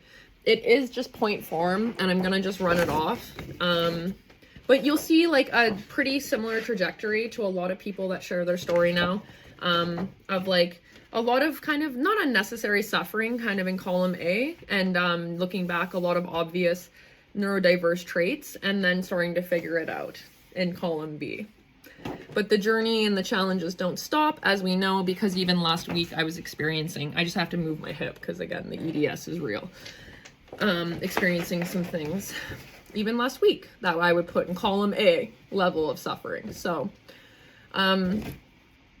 if you read my description on here, you guys know that I'm late diagnosed, late discovered autism. I was diagnosed with ADHD young, but I never really knew. Oh, the sound glitches. I don't like that. How's it now? Just so you know, if you are recording. I like do want to record it, but I have had problems with, like, Stella, if you're a teacher on here, we should chat, because I have had so many problems like with, I want to record it and use it, but I find like sound glitches, audio glitches, what the best way to record it is, what the best way, I'm just such a, I'm a beginner. I'm an open beginner, and I'm like, I need all the help I can get. If anyone ever wants to reach out off of here, if they have any opportunities that are related to anything I share, or if they have any advice or anything, I love that. Thank you for having my back, Stella, and letting me know. Let me know if the audio is a bit better. And again, I'll just have to record another session as long as we're all here. I'm only gonna get better at it, right? Oh, Stella, you're great. I really appreciate you. And Jamie, thank you so much. So this is my story, and I can't share all of it. So what I did is I just shared point form in hindsight, what was relevant to me being on the spectrum, and in hindsight, never knowing. So I was diagnosed with ADHD young. I wasn't really told how that would affect me. I don't think there was a lot of research back then to how women presented and how neurodiversity affected women, especially as hormone changes happened and things like that. But me being on the spectrum was identifiable as early as me being a baby, because I did not crawl, which is, in hindsight, is one of the first signs of Ehlers-Danlos syndrome, or Ehlers-Danlos hypermobility. And I like to be really upfront before I start this that I am self-diagnosed, guys, because the lack of accessible care. I just want to make sure the sound is good, and you guys are saying it's going in and out. I have the mic on, and I hope that that's because, like, the mic on the computer is not good. Do you think we can get through with the sound like this? The sound is okay? Okay. What I was going to say though is that, guys, I am self-diagnosed, and I feel like that can be controversial for some people, but I think that this is something I've kind of explained ongoingly in a lot of different okay, perfect, guys, love that. Yeah, so essentially accessing healthcare to diagnose something is not easy where I am, but it also has drawbacks sometimes to being diagnosed. It can affect us in different places, different things, traveling, moving to certain places. So it's something that does take some research to see if it is impactful or positive for you in that way. And then also there's a lot of people that are in mental health or in psychology that are not up to date on certain research, and they don't know. And you'll see that here is that I'm no stranger to mental health and, you know, the psych resources and stuff through the government and through the systems and stuff, and that they didn't really serve me and they were misdiagnosing me and things like that. So yes, I'm very open about saying, like, yes, I am self-diagnosed, but it is not done without a lot of research, care, and just connecting the dots now, because the comorbidity of ADHD and autism is 60%, and being formally diagnosed with ADHD young, and then, you know, having more of the autism manifests later in life because the masking kind of breaks down because of the burnout. So this is a common trajectory I'm finding in research. I do a lot of research on this, obviously, and that's part of my work here and working with clients and doing the work that I do. So this is my own personal experience, and just like take whatever serves you and leave the rest. I hope that this is empowering for you. I hope that it is not heavy. I like to always share that, yes, there is some mention of different kinds of assaults and stuff. I obviously don't go like heavily into it, but I just want to let you guys know, like, if there's a trigger warning or something, I could say this is me kind of saying it, that my story I think is empowering because I'm here and I'm leading and I'm going to do incredible things. I have my heart set on making care accessible for everyone. And making it, I want everyone on the spectrum to know that they're safe, regardless of if they have one safe person and they don't get to keep them forever or whatever it is. We're all in this together, and I'm sharing my story to uplift and support each other. And last time I shared it was session 5, and I actually forgot a lot of things, and I might do that again now. So we're just going to kind of go through it. But I think the first thing, again, to identify about my journey was just not crawling, which my parents always thought was so cute. They're like, oh, you bum scooted and your brother got you everything, when really that was a sign of hypermobility. From a very young age, we had sensory issues. And I didn't actually know because, you know, when you're young, you don't have the resources and you don't know what's happening. I had high sensitivities. I had giftedness from a young child. I was a very conscious child, anxious teen, that like very common trajectory to being like just that wise child, anxious teen, and childish adult. I started masking pretty young. I think I can identify like grade 7, grade 8 is when I got really heavy. I felt very different. I always had a very rich inner world, which I assumed other people did. My bedroom was covered in clippings from all different. I was obsessed with like New York, David Bowie, Michael Jackson. I was obsessed with fashion and all these things that were just so, I can't tell you how rich my inner world was. It really was. My special interests, I had a special interest early for human behavior, and I think a lot of late diagnosed high masking women did, because that's how we learn to survive the world and understand people around us. There's so many women out there that understand human behavior, and they're treated poorly because of it, because they can understand and empathize with other people's behavior so much that they don't understand where to set the boundaries and say, okay, well, this isn't my responsibility, which is something I've talked about as well, but it started very young for me.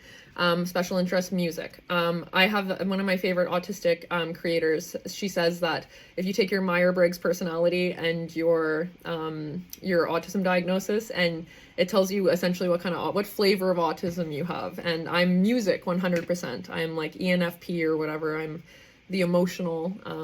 I seem introverted, but I can be extroverted, and of course being on the spectrum, all of that. But the number one thing that I've always known, I say music is my first language. Movement is my first language. I'm really good at speaking. I've studied nonviolent communication. Of course, I've become like a public speaker doing all these things, but it feels like English isn't even my first language. Like I had to learn so much, and I've had to do so much research just to be able to advocate for my thoughts and my feelings and even understand them myself. And music is something that has always done that for me.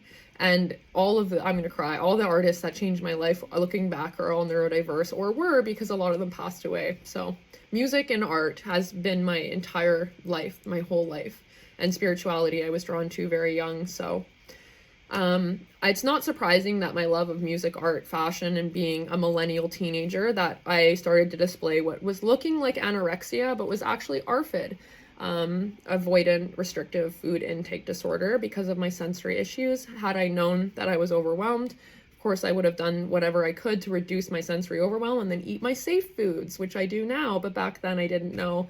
And it basically, my journey, it kind of looks like I was struggling with anorexia from a young age, when really, in hindsight, it was definitely being on the spectrum and having sensory overwhelm and things. A lot of things look like one thing, but they're actually another. And I think a lot of people's autism diagnoses are that in hindsight. A lot of women were diagnosed with BPD specifically, because high masking autism can present as BPD. So borderline personality disorder. So just sending so much strength and love to anyone who relates so far, because we're getting in there now. I was diagnosed with ADHD at 15, 16. My first boyfriend was so sweet and so different. I was like, everyone was like, what? And I was like, him. It's gotta be him. Like, I have to date him. And he was just so different. He was obsessed with music. He was a drummer. He was so incredibly smart. He was a genius. He was beyond his years. And it was like the perfect first love to have me, little undiagnosed autistic self, and him as well. And I won't speak on his journey, but I think, actually, I know that it's been incredibly arduous and diverse, as mine has been as well. And there was a lot of misrepresentation within psych, and we've been through the system and both heavily abused. So, again, I haven't spoken to him, but I always share this story, and I'm like, I'm glad I'm doing this for all of us. Anyone along the way that I bonded with, and before we even knew why we were bonding, I was put on medication, pretty much right away.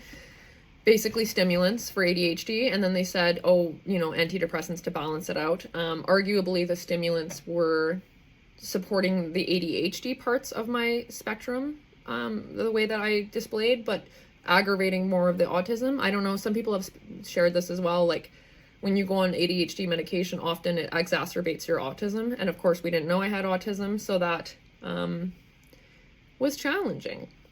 So instead of going off the medication or figuring out, they just put me on more and different medication. So it was just kind of starting to create kind of a mixture, of which I kind of actually started self-medicating on top of myself.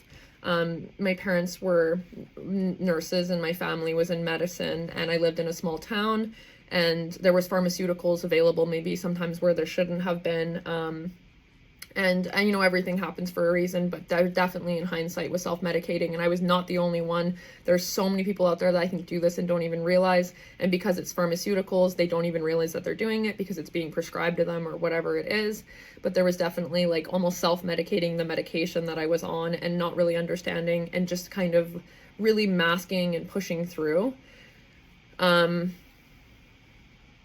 think my first job was really great. I had a really good environment, but burnout inevitably set in. I don't think I ever took a day off. Like, I think everyone is like, you're a machine, you're incredible. And I think that this is something I noticed later too, is like being able to give everything, and then burning out and dropping like after a year and a half max. So I lost a really good job due to burnout. Didn't even know I was in burnout, didn't know it was happening. This is like the peak of like, some substance abuse, but I was always functional. I never looked like, it's not what you think of when you think of stereotypical substance abuse. We're thinking heavily more self-medicating, surviving, trying my best, having a very heavy and internal kind of emotional world that isn't being advocated for or understood. I met my safe person shortly after that, the only safe person I think I've ever had in my life. We dated, we moved in together. His life was very challenging. He was involved in a lot of like bad things. He wasn't necessarily like a cookie cutter star, he wasn't in a place, and neither was I, that where things were really healthy or good. But I think what's so beautiful is like we had no idea what we were doing, but we were just so in love back then, like just lover girl, lover boy, and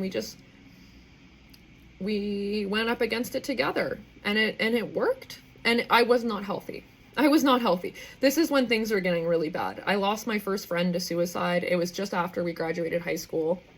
That broke my world open. Like, colors dimmed. Grief took over, and I didn't even know what grief was, and I didn't recognize it. And everything changed, and I was in and out of psych. Out of that, and I was so thin. I'm like 5'10", 5'11", and I was like, I remember coming down to like 80 pounds. I lost both my grandparents at that time. My nana had Alzheimer's, so it was a very, very challenging, loss.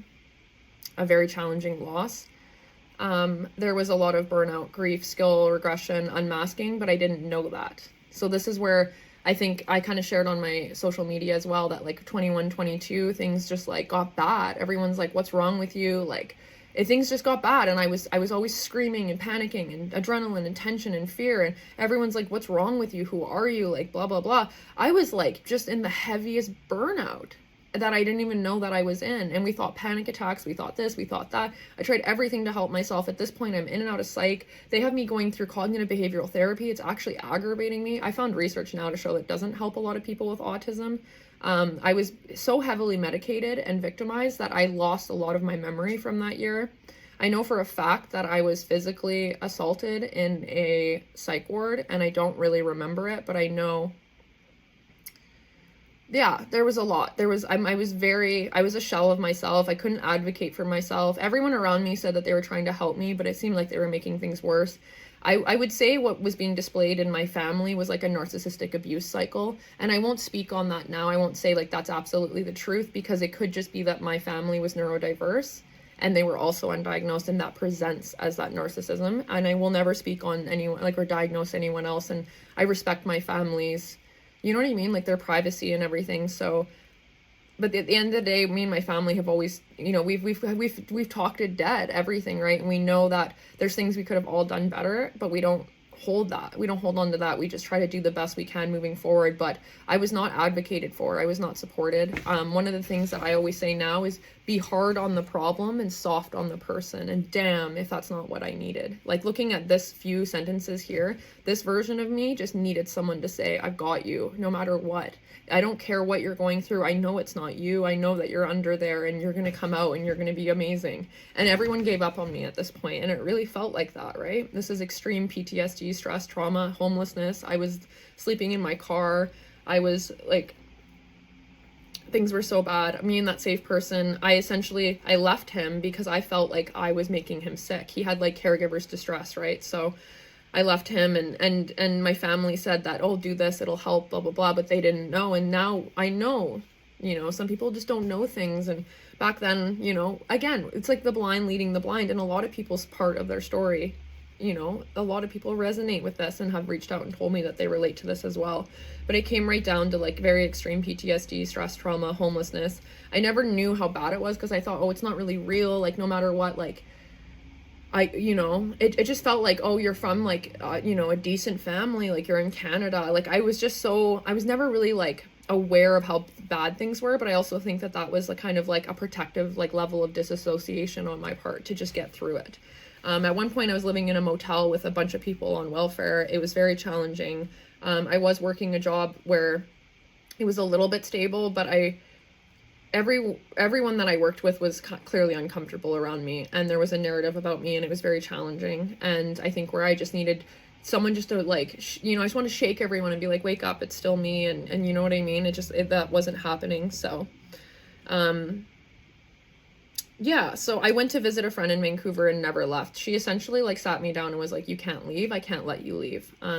You call me crying and screaming, like you've been in danger, like the police have been involved, ambulances, hospitals, like if you go back, I'm worried that I will never see you again. And it was actually to that point, and I didn't really realize that, but I was just had so much adrenaline in my body, and I was so highly masked in the ways that like I was living for music, and music really saved my life and got me through. And I was wanting to be an artist, and I thought, well, if I come to Vancouver, what if I make it? Like, what if I go into music, or what if I pursue my dreams, and what if everything works out, right? So I did it. I was really scared, and I didn't know at this point that I was autistic, and I didn't know how much I needed routine in my own space and all of these things.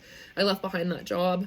And then I essentially went into just a pit of like more couch hopping and homelessness, because that friend could only provide so much for me, right? Like I think that that moment that she had in my life is one of my favorite, like, turntable moments in my story, and she's like a star in my journey. And we maybe don't speak anymore, but I have so much respect and admiration and grateful, just like so grateful for her role in saying enough is enough and you can't go back. I feel like she was kind of like a guardian angel was acting through her, but then she also had to say, like, I don't have capacity for this, right, and I can't support you in certain ways, and she told me to go to a women's shelter and all of these things, right? So it was like I was, you know, sleeping on couches of people I met. I was working for a restaurant, a chain of restaurants down in Vancouver that's very popular, and the nightlife and like the restaurant industry can be very toxic, and I was pulled into a lot of, you know, very charming situations that maybe didn't have my best intentions in mind, and there was a lot of assaults in terms of like physical, sexual, a lot of different things, like alcohol dependency. There's high THC consumption at this point. There was trauma bonding. I moved into an apartment finally. It was infested. It was a 150-year-old building. It had black mold, mice, cockroaches, bed bugs. I ended up getting a cat. Everyone said don't get a cat if you're not ready for a cat, but I had pest issues like crazy, and I tried everything and then some. I remember taking a caulking gun and like sealing everything by myself and using poison and bleaching everything. And I just remember working, like, always swimming upstream where everyone else was going to college and dating, and I was scared and alone and bruised and battered, and my hair was falling out, and I was chronically ill, and I was caulking my baseboard shut, and it just felt like this whole world was so just elusive to me. And then I never got up since my friend died, and people who were closer with him were doing better than I was, and it was just, I felt so confused and invalidated. And I got this cat, and she changed my life, and she was incredible, and she just was my number one kind of like my best friend through everything. You know, things were bad, but I had Jazzy. And I was still living in that building. I had an open case with the police about my neighbor. I was getting harassed. Another neighbor lit his apartment on fire. He like put a can down that was sealed on a burner. Don't ask me why. And it exploded. And all 80 pounds of me broke down his door and pulled him out because he was unconscious from smoke inhalation. And then a few weeks later, my other neighbor, there was 3 of us in the building. One I have harassing me, one I just rescued from a fire, and then my other neighbor, who was probably like the closest thing I'd ever had to another safe person, died suddenly from the black mold exposure. And she was not elderly at all, so it was very challenging. At this point, I'm very sick as well, and we didn't put back together that I'm on the spectrum. My hair's falling out, I have cysts, I have like throwing up, ulcers, throwing up blood, I can't digest food, I can't wake up, I'm fatigued, I can't move, I have pain, like it's just, I can't work, like things are just getting so bad. I spent $10,000 on a naturopath that made me sicker. She didn't really understand the systematics, I think. In hindsight, of course, I was on the spectrum and I needed a specific kind of care, and I obviously did not receive that. No hate to naturopathic medicine. Anyone can take a beautiful practice and make it whatever it is with their own, right? Like, there's some naturopaths out there that are really old school, and they're really, really, really well read and really impactful, and they know, like, I'm never gonna talk down about any practice, but in this moment with this person, with this, you know, naturopathic label, she did not serve me. And what she was doing was essentially making money off of selling what worked for her to so many people, which is very common, and we see that a lot. So yeah, just like openness and awareness with that as well. I was evicted. There was a miscommunication. I think my parents thought they were advocating for me, but they annoyed my landlord, and I was evicted immediately. And I was desperate to find a place, and I knew it was going to be hard. I didn't look good. You could tell I wasn't making a lot of money. It was so competitive to find housing in Vancouver at that point.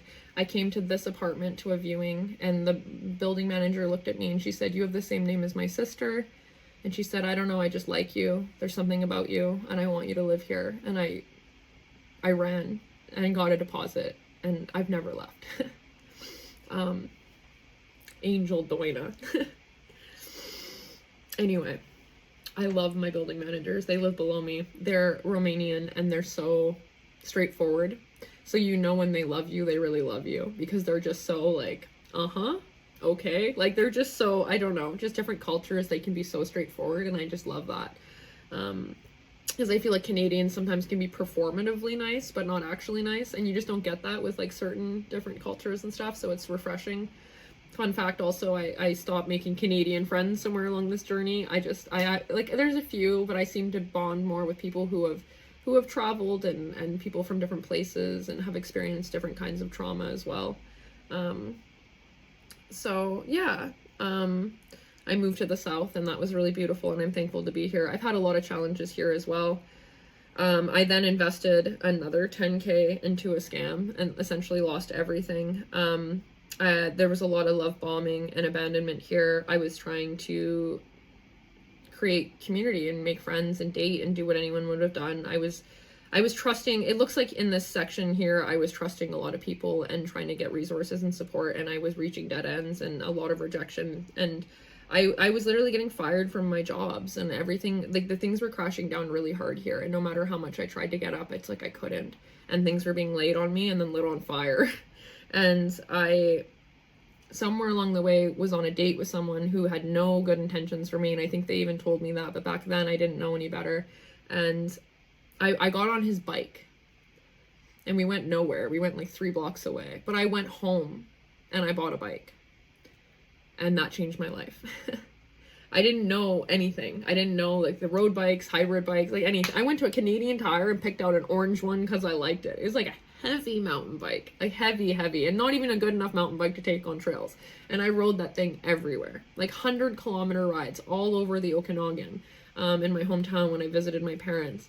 I rode it all over Vancouver. I literally, like, that thing regulated me. It brought me to a whole new level of love. And I know so many endurance athletes are also very traumatized as well. And there's a very real connection of discovering endurance athleticism and feeling for once like we can process and we can really breathe. Yeah, my bike healed me, and now I have 3. And I talk about cycling all the time with you guys on here, and how I've gotten some of the Queen of the Mountain, some of the fastest segments for a woman in Vancouver ever, which is insane, because me, this version of me that bought a bike, like, tell her that she would be one of the fastest cyclists in Vancouver 4 years later, and I don't think she would have believed you. Okay, just beautiful. So things are kind of feeling like they're turning around. I started working in cannabis. I had kind of been working in cannabis on and off, just like side hustles, different jobs.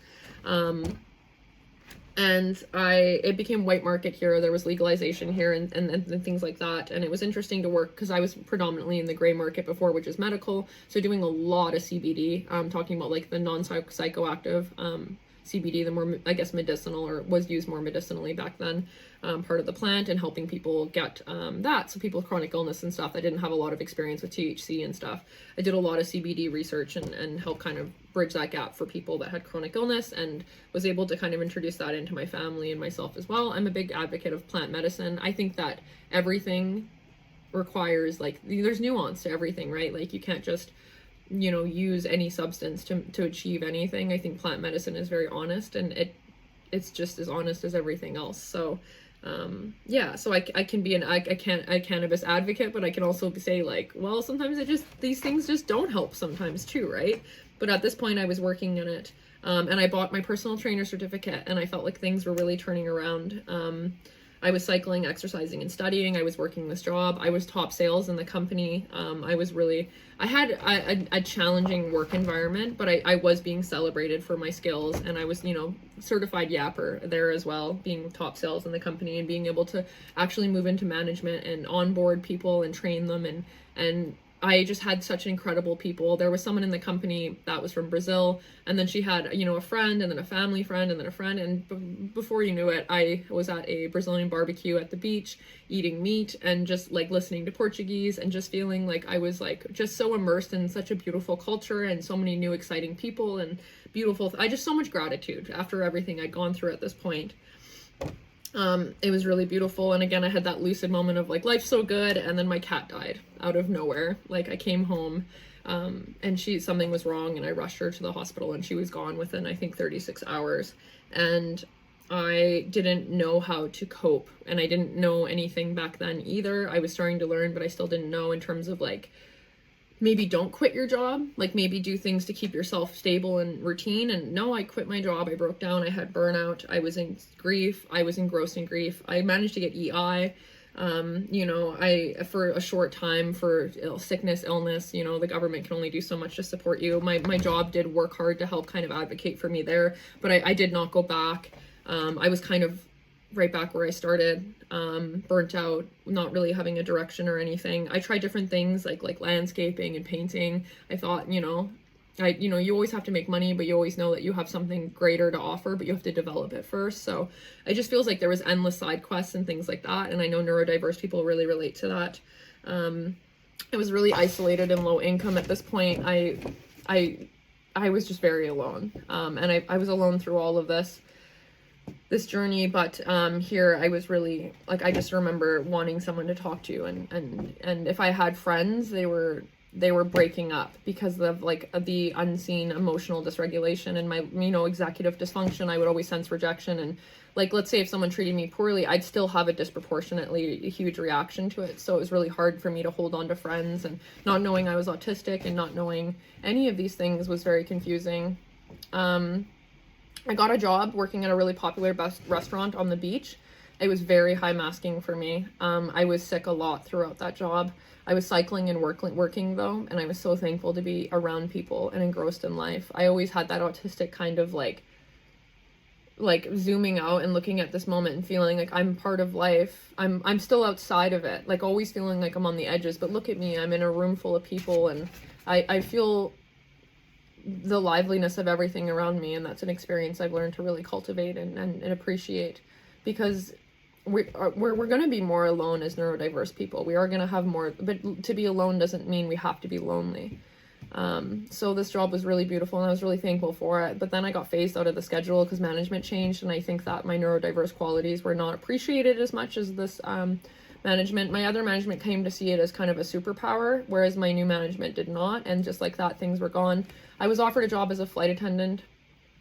I can't really describe this one in words. I was definitely like harassed, bullied, and isolated in training. It was really bad. It was like Lord of the Flies. I mean, socially, I had no idea. I got offered a job as a flight attendant. I thought it was like serving coffee in the sky. It's not. It's like very intense, rigorous safety training, drills, testing, exams, studying, and six weeks straight with a bunch of people who are stressed out and want this really badly.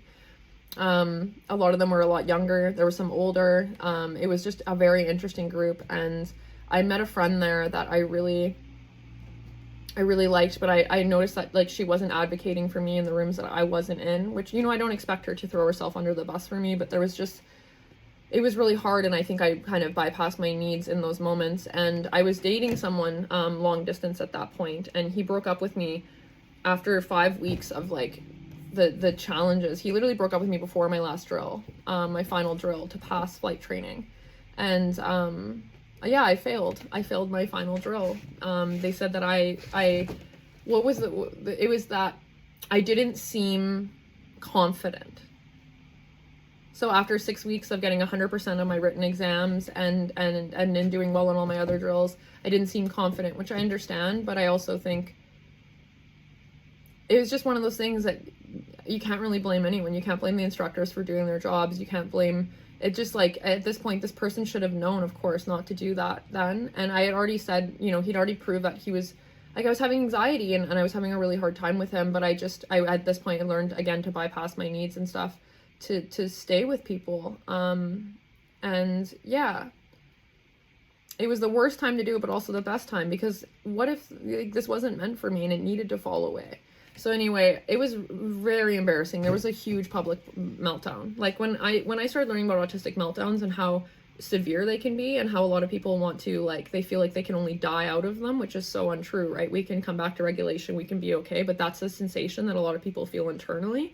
That is so accurate for how I felt, and it almost looks like a seizure in some ways. There's so much adrenaline and so much just devastation and sadness. So there was like public breakdowns, failing out of a class that I was the top of. I had an opportunity to do some like safety, to do some different work within the airline regarding safety and some higher opportunities, and that all kind of flashed away just like that. I actually had no idea that I was out of training until I was on my way to my graduation. And I got a call from head office, and HR and head office had me on camera, and I was on the train, the up train into Toronto to go celebrate.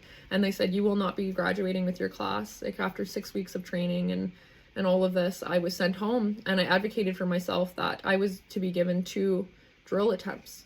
Should I fail a drill? I wasn't even communicated that I failed the drill, and that I was confident that I would be able to then pass it, given the proper accommodation, which is to be able to redo your second drill like everyone else was.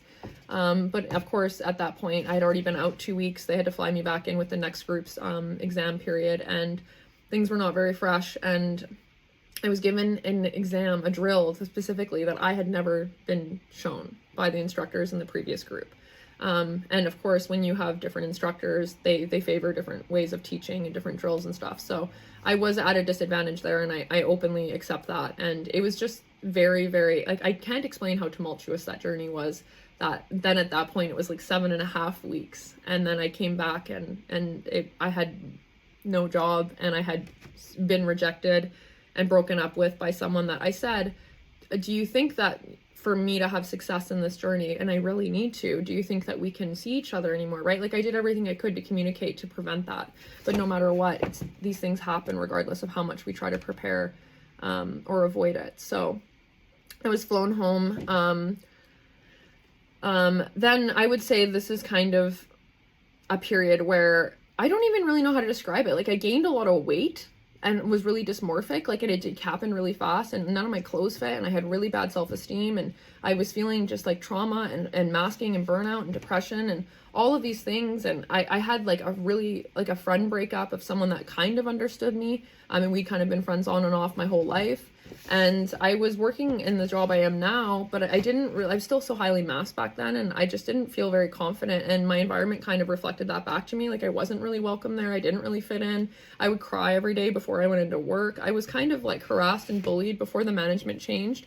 The person before that was in charge would always remove me from the schedule and delete my emails and things like this, and made it really difficult. But it was a job that I was able to work even despite having like EDS and autism and finding out all these things about myself. It was one of the only jobs I could pay my bare minimum bills and survive on, whereas other jobs I just couldn't do that, so I had to fight for it.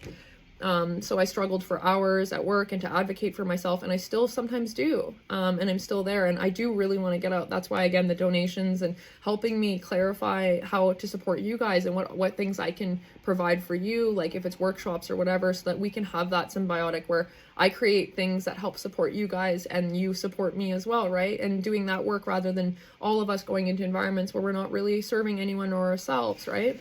Doing that shift. And I think sharing our story is so impactful because it allows us to see what doesn't work for us, and that it's possible to find things that do, or else I wouldn't be here right now telling this story. So I had a lot of breakthroughs, and it was actually just this last October, finding resources.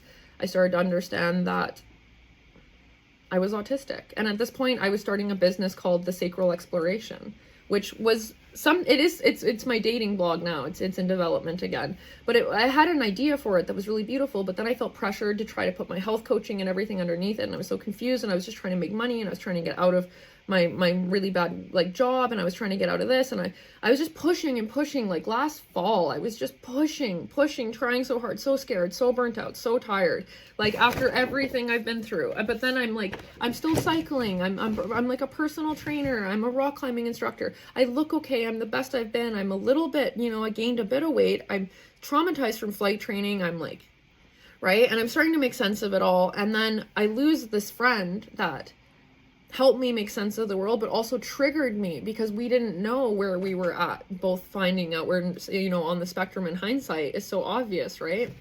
My business essentially failed. I was on social media. I was sharing such vulnerable stuff. I never taken down my social media either. If you want to see my business failures, like they're still there. You can still find my old business accounts and where it just didn't go to a specific audience. And it's not the algorithm's fault. Like I just didn't have it. Things weren't clear. I knew I wanted to help. I knew I had served, I wanted to serve. I knew I'd been through so much. I knew a lot. I had done so much medical research and so many certifications and so many things that I can't explain on here. This is just more pertaining to the trauma, right? And then boom, I find out in October, you're autistic. You're hypermobile. Like all the things, all the chronic illness, all the symptoms, all the things that weren't treatable was just you having a different brain. That was mind-blowing. Like, you look back at 21 when this all started, when I'm really burning out. And what I thought I was going through was dark night of the soul and a spiritual awakening. And hey, I still think I did in some ways.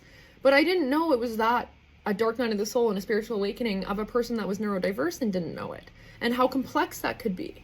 And had I had the resources and known back then, would it have ever gotten to this point? Right? And now we know so much more that it doesn't have to be like this. And I remember in 2020 when I started working in cannabis and I was kind of steady and I got my personal trainer, I thought, this is it. This is it.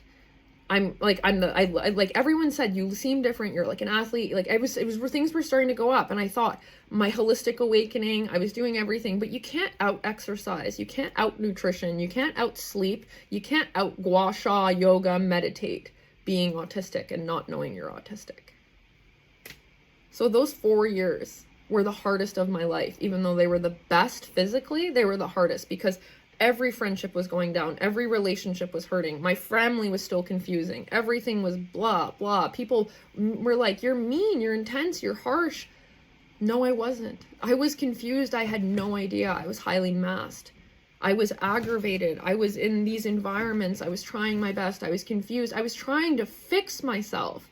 And I wasn't fixable. And the greatest thing is that when you realize that you're on the spectrum, it's like amazing because it's like an awakening. But there's grief, right? And there's confusion and there's processing it. But the biggest thing for me that changed my life, and my life has just been so different, was the moment I realized all the things I was trying to fix by being holistic and being into wellness and all these things I know about wellness and health now, arguably were me on the pursuit of fixing myself. Because I was too annoying, I was too this, I was too sensitive, I was too much, I was this, I was that, the whole world, constantly. And I had it all here and I said, I can do this, I can fix it, I can exercise it away, I can do this, I can journal, I did everything. I worked militantly, 9 to 5, I didn't make friends, I passed out on social gatherings, I always chose to push harder and harder so I could be worthy of love, so I could be worthy of basic needs that were always supposed to be met. And I found out I was autistic and I realized there's no fixing me. And you would think that would make me sad, but it made me happy because I realized like my work is done. Not gonna cry. My work is done. I don't have to fix myself. I can't fix myself. This is who I am. And if you don't want to be in my life, don't be in my life. And if you do want to be in my life, be in my life, because I will play music for you and sing sporadically and be confusing and be emotional, but be beautiful, right? It's the greatest thing ever to realize that your unfixable parts are just you. And if you allow yourself to be ugly and messy and bad and wrong and give yourself radical acceptance for every version of yourself that you hate, it has less power. When we have less resistance, if I have all this resistance to all these versions of myself, how could I be here saying I deserve to be heard and what I have to say will help free people and make their lives safer and easier? If I sat here and thought, I hate her, she did so bad, it's not possible. She did incredible and everything she did was not in vain. Now I get to stand up and share my story and I get to share all of the just empowerment to come through it all and say it was all worth it. It really was. I wouldn't change anything, no matter how much challenges there were. And it was so hard. And you have no idea, my family, what they've gone through, what I've gone through. It's just, there was like police involved, there was hospitals, there was psych, there was like getting chased, running, bleeding, like hair falling out, throwing up. Like it was just, it's like this crazy music video or movie or night. It's a movie I would never watch because I'm scared of it. I only watch comedy, damn it. I wouldn't even watch this movie, but I lived it. And now when things happen, holy moly, do I just like deal with it, like I just deal with it. And then I advocate for myself if I need. If I don't explain myself. I catch myself, right? I try. It's a daily practice, but it's just incredible. And so yes, incredible feeling, found out I'm autistic, biggest relief of my life, biggest confusion of my life, weirdest feeling ever. Then I got skill regression. I literally like have no memory. I'm still struggling with it. It's crazy. I would always say too, when people said they have memory problems, I'd say, I don't understand, because if you're so anxious, how could you forget something because you're anxious about it? Like, I would never leave my laundry in the machine because I'm anxious that someone's going to touch it, you know? I literally left my laundry machine for 2 weeks, like, after I found out I was autistic. Like, I would just leave things, doors open, keys out. Like, I was just a hazard. It's like all the skills I built all along the way as this person were elusive to me. It's like I lost every skill. And then I started to find all this research that, like, all of the skills we develop while we're masked, we lose when we unmask because we're not acting from that place of consciousness anymore. Right? And then I'm sure there's a better way to describe that, but it was really true for me. So there was a relief, but then there was also a regressive and a burnout. And someone actually said too, I don't remember who on a podcast, someone said, you found out you're autistic in your 30s. How do you feel? And they said, I feel like a giant baby. So do I. I felt like a giant baby. I felt like the way I explained it to people, and they're like, oh, are you sure? Are you like blah, blah, blah? Like, like, it just felt like, you don't even know how to you don't even understand it yet, and then you're trying to advocate. It's like, I did feel like a giant baby, even more than when I was having public breakdowns that were sensory overwhelm. And it seems so simple in hindsight. But even in this skill regression, this unmasking, and this burnout, I started skiing. This was, of course, like October, we're moving into the winter. I had skied before. One of the reasons I was with that long distance partner that I was with during flight training is that I've read this thing that says that you're attracted to people that you have the qualities that you want. And I called him a honey badger, because he just did not care. He just like went into the world with fury and did everything he wanted and achieved it. And he put me on skis and I liked it, but I was scared. And without him, that fall, with no one but myself, I got back on my skis. I was a green run.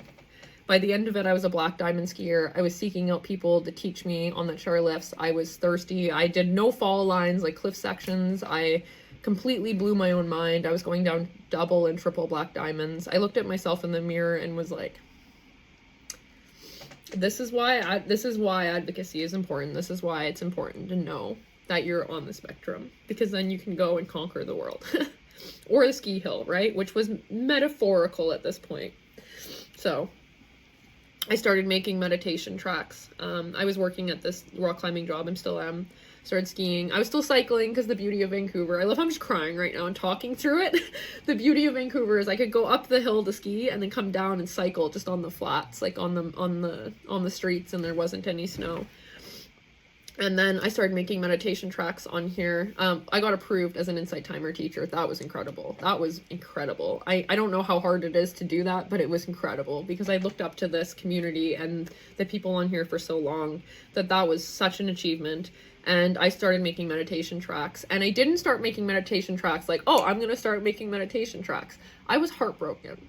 I was still navigating all of this, and I was navigating friendships and things that were disappointing me, and I felt unseen and unheard. And I took my phone and I turned on voice memo and I spoke to my heart and my inner child, and those are all now my meditation tracks. It's literally like me, what I said to my most hurting self, and said, nope, I've got you. You don't need anyone. We've been through so much. I'll take your grief. I'll take your sadness. I'll take your heart. I'll do it all. Like, those meditations, that space that I'm holding and what it's designed from is literally the most vulnerable place in my heart. So my tracks on here are incredible and so meaningful to me. And when people listen to them and review them and let me know, it means so much, because again, it's that version of me that had nothing but hope and nothing, barely any money, a whole lot of fear, recovering so much crap, and just saying, but what if? And Insight Timer would be the place that I think I'm going to pour everything into, because it's always been reciprocal. Insight Timer I found Open Hearts Club shortly after Jazzy died, and it changed my life. Every week hearing Jessica and everyone in that group tell me how worthy I was, it rewired my brain, and now I'm here doing the exact same thing. And it's a hero's journey. It really is. Like, you gotta love a good, happy ending, right? And I got my hours back at my day job. I became an Insight Timer teacher. I started sharing meditation tracks. I had a breakthrough and I rebranded. I shut down my old business and I started Adriana Alternative. And Adriana Alternative, truly. I have an alternative perspective to things, and I have alternative wellness for alternative people.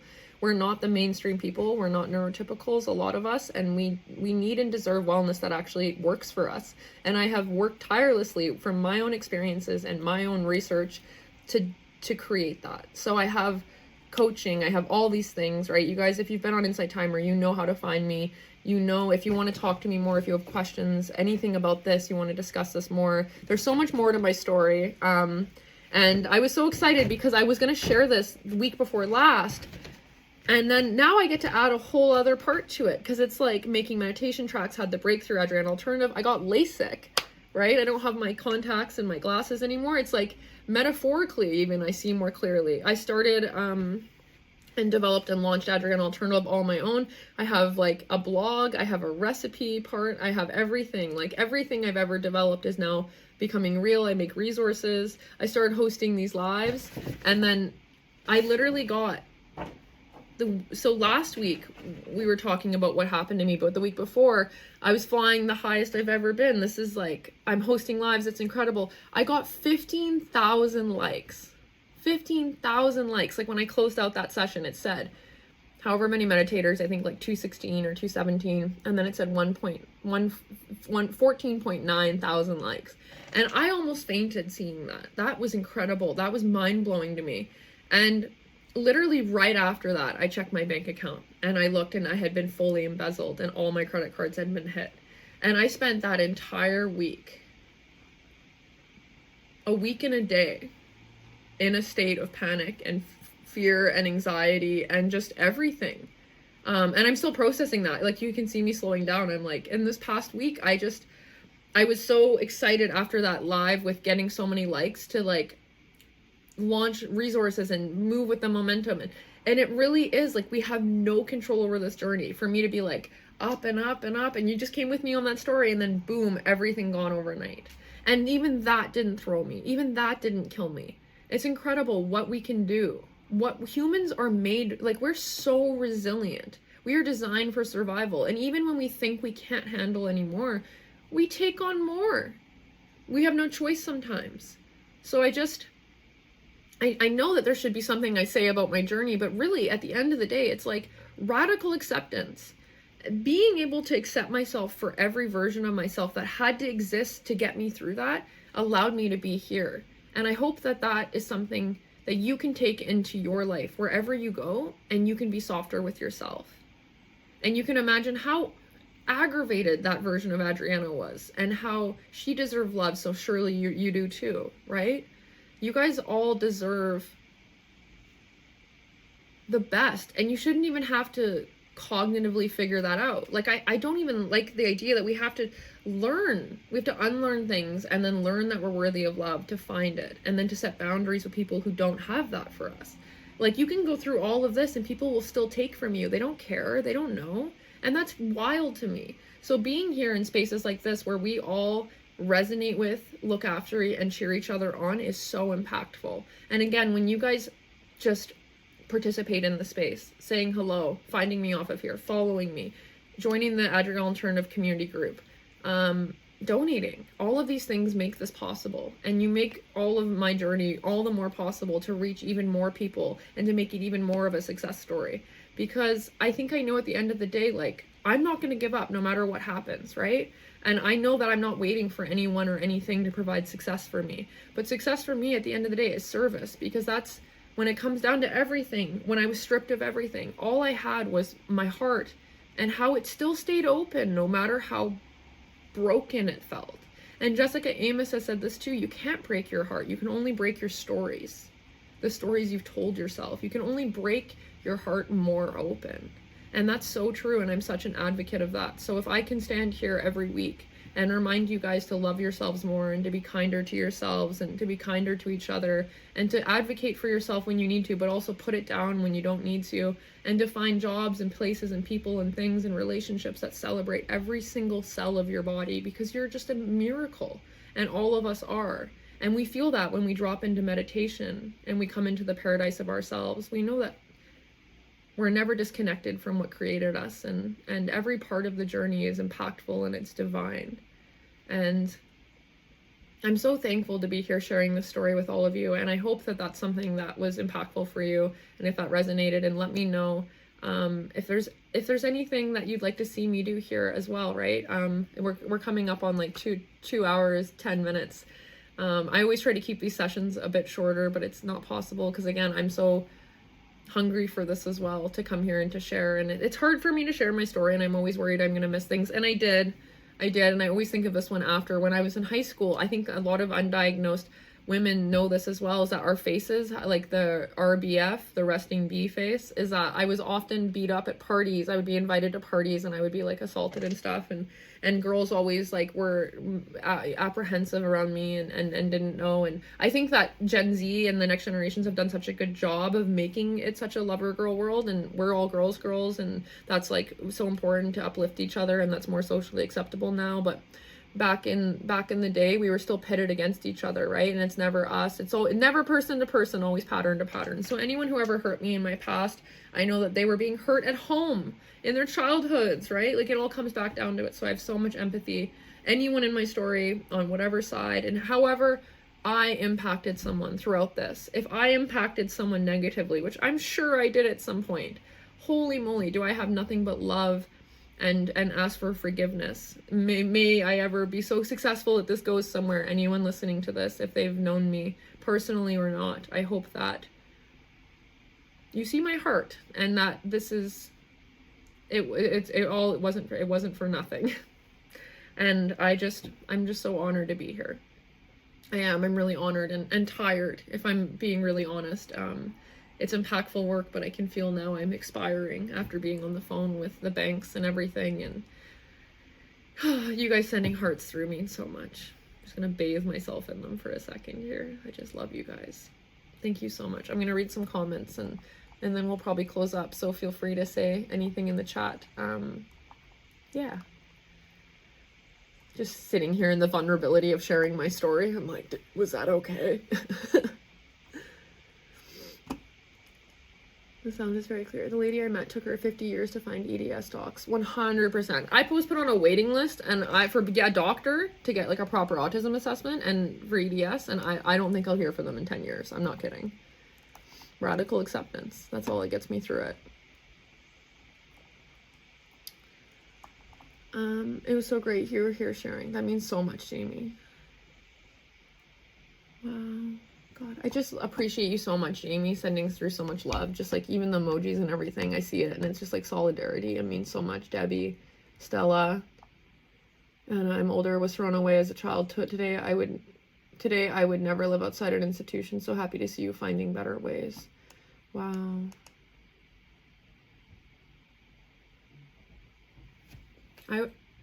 I was told so many things, Anna. I was told that I was a flight risk and that I was dangerous. I was told that I was bipolar. I was told that I was schizophrenic. I was told that I'd be on medication all my life. I told myself I'd never be independent.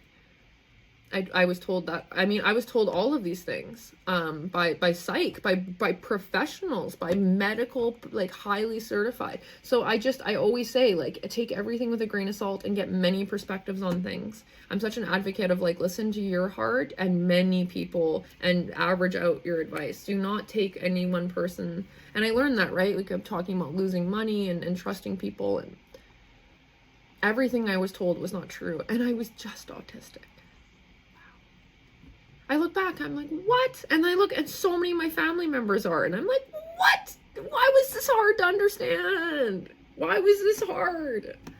How did I find this? I found a lot of my family's chronic illness. My mom's had issues, my dad's had issues, and I found the root cause of a lot of it. And I think that is like my Gestalt processing and having that alternative perspective and all those things. So,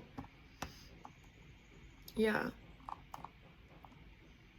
Man, anyone who says you will not thrive and you will never thrive again, that's fake news, man. That's fake news, okay? If that's one thing you take from today's live, fake news. We just need our stories held empathetically and understood, then we can hold our stories as heroes. I completely agree, Dee. I completely agree. And if I can do that, even though it's uncomfortable and challenging for me, and it makes it easier for someone else, I'll do it a million times. I'll do it until I lose my voice. Damn it.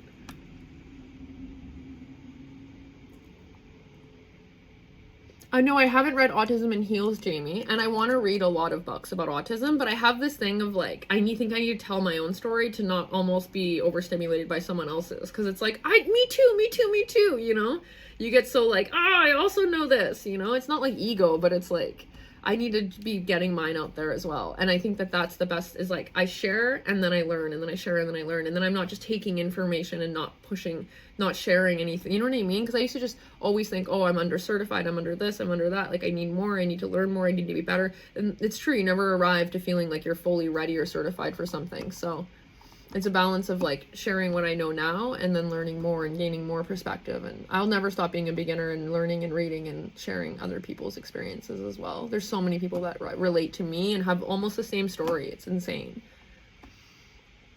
Oh, Michelle, I love you so much. Thank you so much. Honestly, I'm always happy. If you guys are here cheering me on like this, I can do anything really. I'm happy to share. I think sometimes when we take power, this reverse thing happens to show you can keep going above it. It's like a divine contrast. I love the word divine contrast. I like, cause like that almost reminds me too. I'm always like, oh, we always talk about duality in the space, in the spiritual space, but what about, or non-duality, but what about duality and allowing things to be opposite and different? And I always say that too, like if I didn't allow myself to experience such heavy grief, but also such beautiful joy right next to each other, I would cheat myself of those moments of joy, right? Wow. Debbie, that means so much. You do you and you make it comfortable for all of us. That's my dream. If I can make the world more comfortable for other people, that is such a beautiful, beautiful thing that I like. And I think I'm doing that here because people are reaching out to me and I cry every time. I'm never not going to cry when someone says, you positively impacted my life. I'm like, what? Huh?